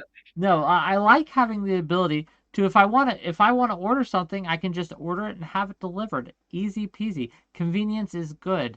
But but I don't know. I just worry that this is going to further exacerbate an existing problem. Like Bryce was saying with like we meme on it a little bit, but this idea of consume is a concern, right? And that the fact that all this makes it just more easy. I don't have to go out to a bar. I don't have to go to meet someone in real life, right? I can get that need met on my phone. I don't know. I think it's going to change us, and I don't know if that's a I good thing. don't think. I think you're definitely overplaying how much it's going to change because there's something about the human one to like actual like physical interaction. Like it's going to fill a void for a lot of people for sure. But there's something that there's how do they say it? Like Thomas Nagel and all these philosophers. There's something about what it is to be an alcoholic at a bar that's like the dirty old man at the bar, right? There's something what it is to be going out and actually engaging with people face to face that you can't replicate through until we get like the perfect hologram and like the technology in like a future state. And yet, Like there's something about what it is to be like out there in the world interacting with other minds and other people, right? and yet, So and yet, dating Mhm. apps have already changed the game on how we interact, right? Like, and you're Sure. not interacting with anyone. It's just like a meat market. You're swiping left and right, But right? bars have not been like they've been the same for like decades, man. Like when you used to go to, there's a bar in every city that's known as like the meat market, right? Like no matter where you are, there's gonna be places where you go. Where like, okay, I'm going to this bar because I want to hook up, and the only reason why you're there is just to talk some shit, make the person laugh, try to get a number, or to take her home back to your place, right? Like this is you say that That's the dating different than apps. doing it on Tinder. I don't know that I I can say agree. it's different, but yeah, I really need to see some specifics Yeah, about Well, how I it's don't think really it's that. different. I think that we could dovetail pretty hard here, but one of the massive differences is availability. If you go to a bar and you are physically in that bar, there are only going to be, let's just say, on the high end, 100 females physically present, and you are Yeah. probably going to quote unquote match in your mind with 2 to 3. Right? On Tinder, you are taking away all of that selectiveness and you vastly expand the amount of people physically present in this case by just having a library of photos that you can swipe left and right on, and you've gone through 100 people and sifted specifically based upon an algorithm that is based upon your previous matches, right? And eventually, it is very much at a minimum, it amplifies the meat market bar to a magnitude that is well beyond what would be natural. Well, why does it amplify the meat market? I mean, are people really sensually writing poetry to each other at these hookup bars? That's not what I'm not sure I'm what's saying being lost. I'm saying, okay, amplify. I didn't say anything was lost. It's amplifying. It's Okay. multiplying it, which does, if there's anything lost in that, and I don't know that there is, if there's anything lost in that, it's got to be something about the interpersonal, right? So if I am swiping right on 200 people and 20 of them match with me and I've got 20 people talking to me versus I go out to the bar and I see 20 people and 2 seem like they might be worth talking and I talk to those 2 people, I'm getting something different. I don't know that I can accurately measure exactly what buckets are getting filled, what buckets aren't, but I'm clearly getting something different out of that physical interaction at the bar with people in front of me, with body language, with physical responses, with tonal shifts, and all of that than I would be just swiping right and typing DMs out. That's just And we already, and I don't know, I'm sure you've all seen kind of the viral study that's been going around that shows most relationships are start online now. Most people have And met big their increase recently. Yeah. huge spike. Yeah. Is this good or bad? I don't know, but it is a sizable shift, and I think it is wise to be concerned. It's wise to step back and say, wait, let's see what effect this is having on us. And before we just charge full steam ahead with like, okay, wow, this is great. So we're gonna let numbers go up, lines go up. Let's just exacerbate this issue more by creating an AI that you can match with that will always match with you, right? Like, I think this all goes back to my like I have serious issues with how schooling is done these days. I think if we could have majority of like public school systems be modeled after things like the International Baccalaureate, we'd see a lot better like output in society. And I think that you're identifying things that we need to be like, okay, wait, like people are not as active as like I think it's maybe changing. I don't know the data or like what that's going on, but like we look at the last like 30, 40 years, people are like sitting in front of TV. They're sitting at home. They're not moving around. They're not doing things. And like myself, like in the last like I was doing like single leg deadlifts like a couple weeks ago, and I haven't really been doing shit because I can like tweak my back a little bit. And so like I get it. Like I sat down like playing League of Legends and like playing video games and stuff like that. Like it definitely that'll a put your draw back like a out. serious issue that we have to deal with. But like to say that we should just throw the baby out with the bathwater instead of having like some kind of constructive conversation where like, okay, wait, Like, should we have like better lessons for somebody to learn? Like, okay, I need to go to the gym maybe like twice a week and go for like a swim or a walk or a run for like another 2 times a week and get like, and maybe go into the sauna for like 20, 30 minutes a week total. Like if we had Yeah. these things that were normalized in society, and then you have things like, okay, well, I Mm. need to develop my social skills a little bit better. These are things that could be like addressed through some of the AI, because I think that this is going to be something that is double-edged sword, right? Like you guys are going to immediately see the bad of this, but there was a study that I had Sure. to read for one of my classes this year, and one of the things that they found was that social media sites, I think Blue might be able to confirm this or find this interesting, but social media sites, when they have 150 likes, they provided more insight than your parents know about you. If you have something like over 300 likes of your Oh content, yeah. they're able to know you better than your partner knows you. And if they have Not more my than 300 department, but I'm not surprised. yeah, if they have more than 300 likes, they theoretically say that they know you better than you know yourself, right? Like, so that's something that I think can be both good and bad. Mm. I So wanted to. Yeah. Oh, if I One may. thing. Oh, Oh, go just ahead. one addition. I think one thing to keep in mind is I think the fixes for outside are outside. So I don't think the fix for people don't go to church is get rid of TV and books. And I don't think the fix for people are dating in this atomized meat market fashion is um, take away the dating apps, right? All those people who got in relationships off of dating apps are in relationships with a real breathing human being. At the point when the dating apps are the best way to meet an AI girlfriend, I will start to get concerned. But I mean, these social media things fill a gap, and that gap is there because the things are outside are missing. There, if I wanted to go to a community center and just talk to people or have a discussion or a debate like this, the reason I'm here is that doesn't exist where I am. I can't just go walk outside and talk about these things with people on the street. I have a few friends who like to talk about it. And, I'm sitting here in the WhickTV or the Destiny Discord discussing these things. So I would love it if people fixed the gaps outside. I want IRL spaces to give speeches on this or debate, but I think those fixes you have to build a real building and Mm. get people there. It's not enough just to say you have the choice to go be religious again, because I that's not coming back. Yeah, I want You to, know? if I may, I want to kind of, for the last kind of leg of this, I want to discuss the issue of replacement. And what I mean by that. So AI has already replaced many jobs in the data entry sector and data collation and things like that.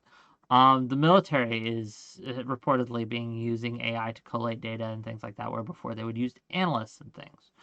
Um, One of the concerns that I've had brought to me about things like AI bots, AI girlfriends, etc., is that it is going to put cam girls and sex workers out of work. It's going to fulfill their same kind of need, but just better. What are our thoughts on that? What are our thoughts on AI replacing, and automation in general, just the effects on like AI replacing artists or even screenwriters, right? We have some Well, creative endeavors that uh, there is some concern, right? The writer strike, for example, one of their concerns was, hey, they're using AI to write scripts and they're replacing us. What do we think of this? Go ahead.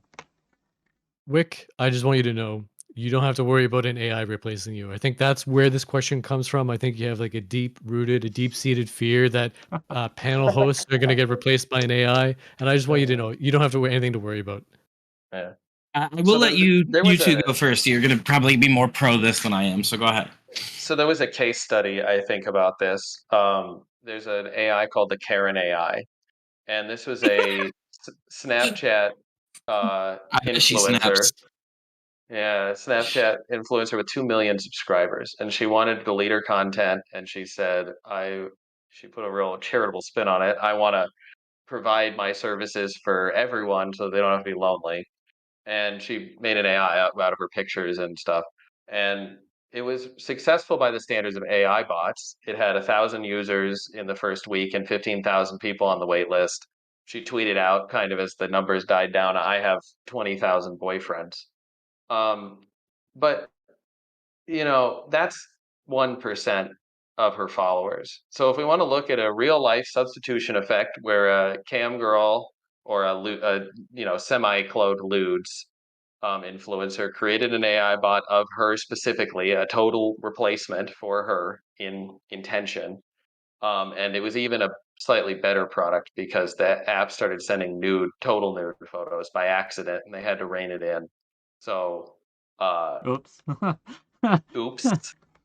So 1% conversion rate in that case study. So the app made some assumptions about things it hadn't seen, or did she slip a couple full nudes in there and we just don't know? I'm assuming that it was trained, from what I understand about it, I'm assuming it was trained on a variety of bodies, right? And so the app, Okay. like an artist drawing from reference, could take away the bathing suit. Got it. So they probably Got tried it. to get rid of the nudes in the sort of core body AI data, Sure. and then her overlays with the clothes. And Okay. that's her doing it intentionally, right? She's like, I'm consenting to Yes. this, I'm doing this. What again, there are concerns, right? That the AI may not be there yet, but as it improves, as it gets better, as it becomes more and more able to do the job that others are able to do, that it's simply going Yeah. to replace creative endeavors, artists, for example. Well, in this case, it seems as if 1% went to the AI and then 99% substituted. I would assume, I don't know, probably not to Replica, probably to other Snapchat influencers, right? I'm Didn't you saying just? they didn't. Sorry, go ahead. I think the question of substitution, not very many people substituted to her specific AI, but I don't know if there's any data on this. I think substitution I'm putting cam girls and AI in the same category. I think they're both media, and there's a big substitution effect for media. So, for example, like I said at the beginning, the line between traditional media, TV, books, whatever, and digital media like Netflix and social media, it looks like an X. It's a minute for minute switch over the years. And at some point, 10 years ago, digital media overtook traditional TV. In all of it combined, overtook traditional TV. So there is a substitution effect for sure, and that could happen for camp girls. So it's quite possible. It just didn't happen in this case. The AIs aren't good enough yet. I want to rewind about a minute and a half to your example there. You kind of touched on one of the problems, right? So don't we want to pause for a second and look and isn't it a problem that due to the human development of the AI and the human influence on the AI, it created nudes of a person that when it wasn't intended to? Like, isn't that one of the dangers that we should be talking about? Like right there, that stuff right there, like it acted outside of its parameters. So how do we apply AI this to the acting outside conversation of its we're having? parameters, non-consensual pornography, and of course deep faking a person who didn't want an AI of them. These are all bad, for sure. So what about an AI girlfriend that operates outside of its parameters and starts doing things that are like abusive to the boyfriend, right? Like what if she gets abusive? Let's flip that on its head. Like what if the AI girlfriend starts operating outside of its parameters? Like these are the kinds of things like you're touching on. I think the things that Wick and I are you going. Unhappy senpai boyfriend? Try to buy rope or something, right? And like there's Jesus the video. There's the video of that AI replica girlfriend where he asked to role play, and she's like, "Okay, I stabbed him, and he fell over." So the AI is, and the reason it hasn't been more widespread is AI really does operate outside of its parameters sometimes, or outside of the parameters we were hoping that we gave it, right? Because we're giving it training data. It operates within its training data in a creative fashion, which can you imagine getting home from work and you log on and you're like, "What's up, Christine?" to your AI, and she's like, "Shut the fuck up and do the dishes, Wick." There's a market for that. Yeah, I mean, you don't know sure, me. but like, right? You don't know me. If dishes are your kink, get to the sink. You know what I mean? I don't shame. But like, I don't know. I just I can see a world where like you highlighted an issue with an AI thing, and I think this is kind of intrinsic to the nature of the issue. And what do we do? What do we do about the people whose jobs are replaced? Right? I think that like. I don't know. Not so much in the sex work industry, but also in that's outside of my industry. In the creative industry or the data entry industry. I've known people who lost their jobs in data collation, data entry recently because an AI just basically took their job. How do we address that?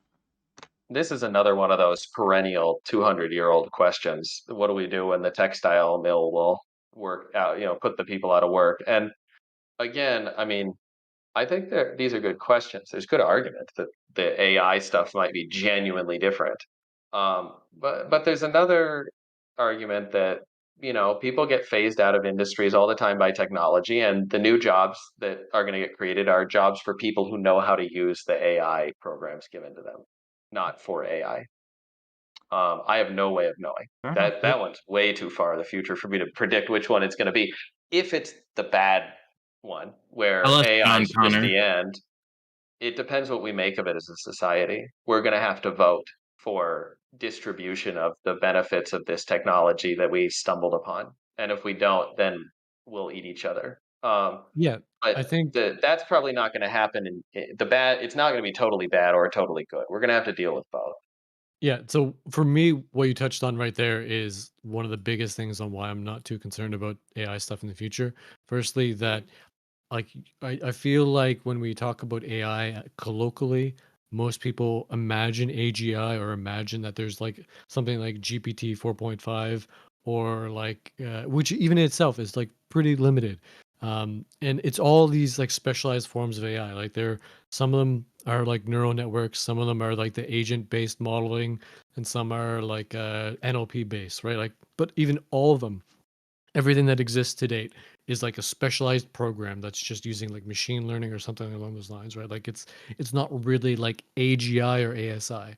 And you said it perfectly to me. It's a matter of like how the person uses the AI, right? How the user is interacting with the AI, how you're training the AI, right? Like the jobs might disappear, but industries have evolved repeatedly over the years, and we've still not had like the collapse of economies. I mean, we've traditionally not handled it well, right? There are regions of the country who still haven't recovered from the '80s kind of automation thing. Yeah, Like in my Detroit and hometown, things my like that. hometown was like a steel mill town, and eventually the steel mill town shut down. Or sorry, the steel mill shut down. There was like a coal mine that blew up and killed a bunch of people. So like yeah, like shit happens. Yeah. That's the nature of like time. We need to get better at responding to that. Gang, this has been a wonderful discussion, very interesting. If you've enjoyed watching this, please hit that like and subscribe button. If you're watching this on Kick or on Twitch, hit that follow button. It's Christmas coming up in about 5 days.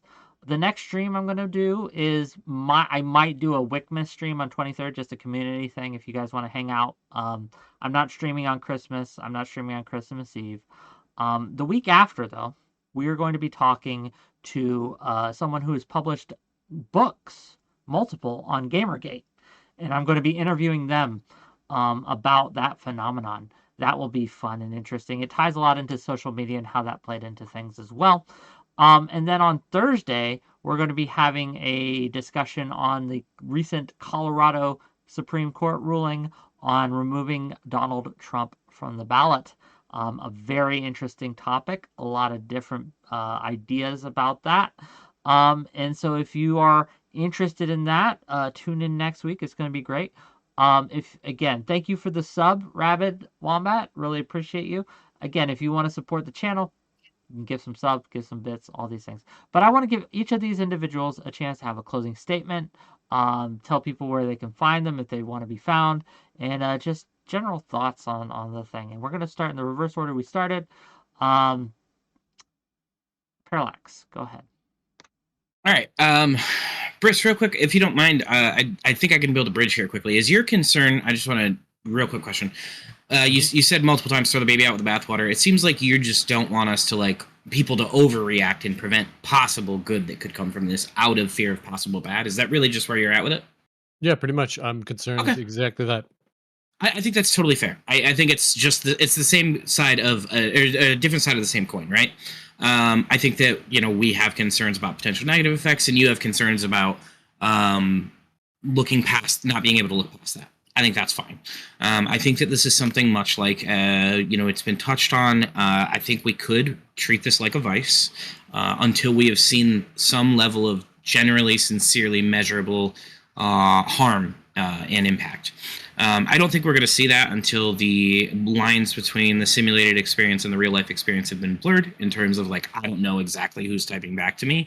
And until we see people do predatory marketing where they don't necessarily disclose that this is an AI and they're trying to sell you the girlfriend experience without telling you it's the AI girlfriend experience. I think that's where the real dangers lie down the road. But I think as it sits right now, treat it like a vice, put a Surgeon General's warning on it, if you will, to be hyperbolic. Give it the appropriate disclosures, and let's make sure that we're approaching it responsibly, and we're probably fine. But again, the closer we get to, like, and you did touch on this being like a specific experience and like an individual tailored experience, you could get good enough at tailoring just that experience that within the realm of that experience, the lines would get too blurry, and I worry about that. But as long as we're on top of it, no big deal. I think do what you want to do. Fuck what you want to fuck. Testy, 3.5mm jack for your headphones will work on your PC. Well, where can people find you, Parallax? Twitch.tv/Parallax. I stream mostly games, and occasionally I come on here, and I usually do the yelling, but occasionally a Canadian tells me to shut the fuck up. So it's a reversal tonight. A reversal. Well, thank you for being here. Really appreciate you. Go give him a follow, gang. I see your super chat, Testicle Johnson. Thank you for the $5. This talk centered around what if AI fucks with your views on consent, and AI girlfriend could also be a tool to help you interact in a healthy way with women. Yeah, it could, right? These are all possibilities. But yeah, thank you for the $5. Bryce, go ahead. I just think the two main things that I have are we should have like a code of ethics, just in the same way that we have like the Helsinki Code, Geneva Convention. We have all kinds of agreed upon, ratified things that cover all sorts of things, anything from medical research to how we use that same kind of research. So I think as long as we come up with some kind of a comprehensive universal code of ethics that we can all agree on, not going to be that big of a deal. And I think we should just be a little more concerned about how we're developing people. I think all the things that you guys have broached are just problems of human development. Perhaps. Thank you for being here, Bryce. Where can people find you? Bryce Live, the rare times that I do stream. Just BRYSLIVE on Twitch. Check him out, gang. Thank you for being here. Really appreciate you. And last but certainly not least, Blue, go ahead. Yeah, I mean, listen, I think we agree a lot. I think what Parallax said about blurry lines is really important. In my time just enjoying social media and in the industry, I found that the biggest problems arise when expectations are not met. If you believe that Facebook will be your entire social group, if you believe that Twitter will give you coherent, organized political views organically, or if you think that if you are somehow tricked into thinking the AI girlfriend texting you is a real person, things will get dark very quickly. I think we agree. There should be no blurry lines in the industry. When you're on Facebook, you should know that it's entertainment and anything you read there could be true or false, but it probably will entertain you because the algorithm makes that way. This is going to be true of AI girlfriends, right? They are going to start to look exceptionally real. And every time there's one of these 3.5 to 4 to 4.5 increases in AI, people are going to be amazed at how difficult it is to tell at least the short interactions from the real thing. And at every step, there needs to be expectations set on that. But I think that on the other side, humans are very good at internalizing those expectations. The vast majority of people, despite any negative effects we see, do interact with social media in a fairly healthy way. The person watching 5 hours of TV, maybe he got back from his job and he watches 5 hours of TV with his kids and his family. And while we might not think that's the ideal in a society, it might be better than the alternatives in kind of a fractured culture with lots of different people with lots of different tastes. So, I mean, I hope people are going to go outside more after this discussion, and I hope people will set expectations about what their media can give them. And maybe you're even inspired, if you're afraid of the future, to go to your community center or talk to a real person or pick up a girl at a meat market bar, whatever your taste is. I think you should watch it with interest and try to rein in your expectations. That's my advice, maybe for life too. Gang, it's good advice. Do you have anything you want to shill? Any social media? No, I have no public social media, so don't try to find me. Don't try to find him, gang. Gang, thank you for being here. We're not ending. We're gonna send these people away, but I have a couple more things I need to talk about with you guys before we end the stream. But thank you all for being here, and I'll send you to the wood. Bye-bye. Yeah. Adios. Happy holidays. Bye-bye. Bye. Bye. Bye to all my wonderful friends who are really my friends. They're not just Discord users. They are actual friends. No, they're not really. But if you have an AI girlfriend and you want to marry your AI girlfriend, should that be allowed? Why or why not? Should you get the same benefits that someone who marries a real person? Why or why not? All these questions that we could have asked, but we just didn't have time. Just didn't have time.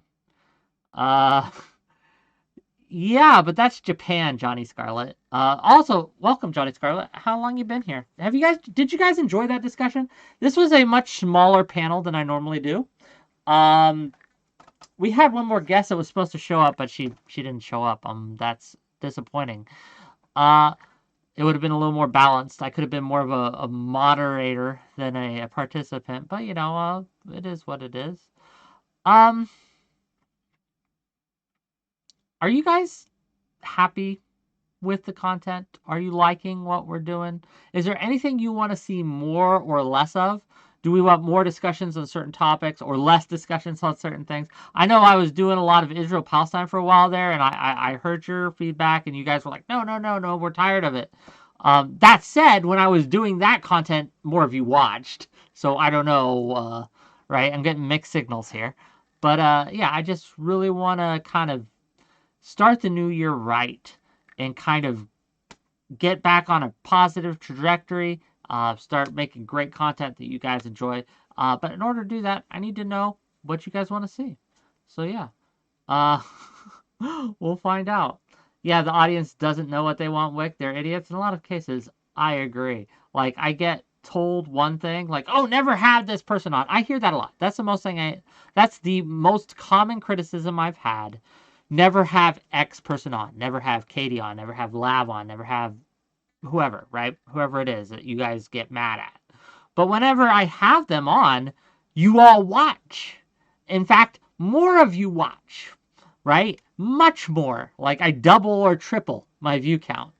And then when I have nice, calm discussions that you guys say you want with reasonable people that you guys say you want to watch, you guys don't watch. What's the deal here? What's going on? Bobby Johnson says, I'd love to see you interview someone like Lex Friedman, for example. I would love to interview Lex Friedman, but unfortunately, it's very hard to get a hold of him. I sent him an email, a couple emails. He comes into the chat on occasion. I see him around. He gives me money. I just can't manage to get a hold of the guy. But yes, I would love to sit him down for an hour and just pick his brain. That would be great. Dr. Demand says, don't listen to your most vocal chatters. Maybe not. Invite Matan even. I don't know who Matan is. You know. Extra says, I'd love political coverage in 2024. I want 100 debates on Trump before the election. Oh, we are going to have some political discussions, gang. We're going to have some political coverage. Don't you doubt it. We are going to have so many panels on politics. You're going to get tired of it, but it should be fun. I don't know if it's as popular as the drama streams and things like that. Like I had IRI and 𝕾𝖎𝖎 on the other day. That got pretty good views. But again, the red pillish stuff is usually what gets most of my views for whatever reason. Like that is just how it goes. So yeah, never bring on Michael Malice. Yes, not in Twitch chat, but he's in my YouTube chat on occasion. Toby, Lex Friedman's comes to my YouTube chat on occasion, a few times a month actually. And he's given me over about $1,000 in total, right? Like he donates 100 here, 100 there. Yeah, it's It's a thing. Johnny Scarlett says, I can only speak from experience, but having a small dedicated chat has always been wonderful to me. I know I'm not a bashing of meta success, of course. No, I like you guys, right? I like the chatters. I like the hardcore wickers, if you will, that stay with me through thick and thin. I really appreciate you. But it is nice to get money out of this. I'd like to get paid, right? And I do have a sponsor, right, that does cover a lot, but it doesn't cover everything. It's not enough. I need more. So anything you can give really helps me. It really does. Your support means everything to me. And even if you guys are broke, that's okay. Just showing up, gang. Just showing up and being involved in my chat and being involved in my community, I really do appreciate it. And I don't know if I tell you guys that enough, but I really do love to see you in my chat. Even when you're arguing, right? I enjoy that. I enjoy watching you fight. Testicle Johnson says, I give you money to say terrible things. True. Extra says, Lex Friedman going straight from interviewing Bezos to being interviewed by Wick would be utterly legendary. Yes, it would. I would, again, it's weird to me how, you know how the 6 degrees to Kevin Bacon type of meme they got going on, like how many separations are you from Kevin Bacon? I am because I am connected to Lex Friedman, I am connected very, very closely to people like Ivanka Trump and people like Jeff Bezos and Elon Musk. That level of connection there is very, very close, right? So it's wild to me. But that is one of the benefits of spaces like this, is you meet people and you are getting to interact with people that you otherwise never would. And I think that's a very valuable thing. I poo-poo on technology a lot. I poo-poo on social media a lot because I do think it has a lot of negative effects. However, there are positives and we can't ignore them. And the fact that I'm able to interact with all of you is a very positive thing. $5 from Jacob Landsman. Appreciate you, Wick. I appreciate you, sir. Thank you for the $5. But yeah, and it's also on Twitch, as Jenny says. It's subs are 20, like gift subs and stuff are 25% off. So 'tis the season, I guess. But it's a weird thing, right? Like I never know when you guys. Sometimes you give a lot, sometimes you give a little. But either way, like I said, I appreciate you. I know a lot of people are busy with the holidays. I'm busy with the holidays. But if you need somewhere to hang out, if you need someone somewhere to kind of to just have some company over the holidays, because I know some people do. Like I said, I'm not streaming on Christmas, but I'll be on Discord. So if you ! Discord, you can join my Discord community. And there's people there on occasion, right? The voice chats sometimes get bigger than my actual chats in the Twitch and the YouTube, right? And there's people who don't actually watch my show who just hang out in the Discord. But the debate section's always popping. You are welcome. You are welcome to be a part of my community. And if you need someone to talk to, again, I'm not your dad. I'm not your mom. I'm not your friend. But I mean, I'm there. I exist on Discord. You can find people other than me there, and it's a serious officer. Not officer. It's a serious offer. You can be a part of my community, and we'd love to have you. Just as long as you obey the rules, you'll be good. You'll be fine. So thanks again for showing up. Thanks again for talking to me. Thanks again for letting me be your source of entertainment for the evening. We are going to raid out. We're going to go to Nina. We like Nina. It's been a while since we raided Nina. So say hi. Make sure you let her know that this is a hate raid. And I will see you guys on the 23rd. So no stream tomorrow. No stream Friday. We'll see you for a little community event on Saturday. Bye-bye.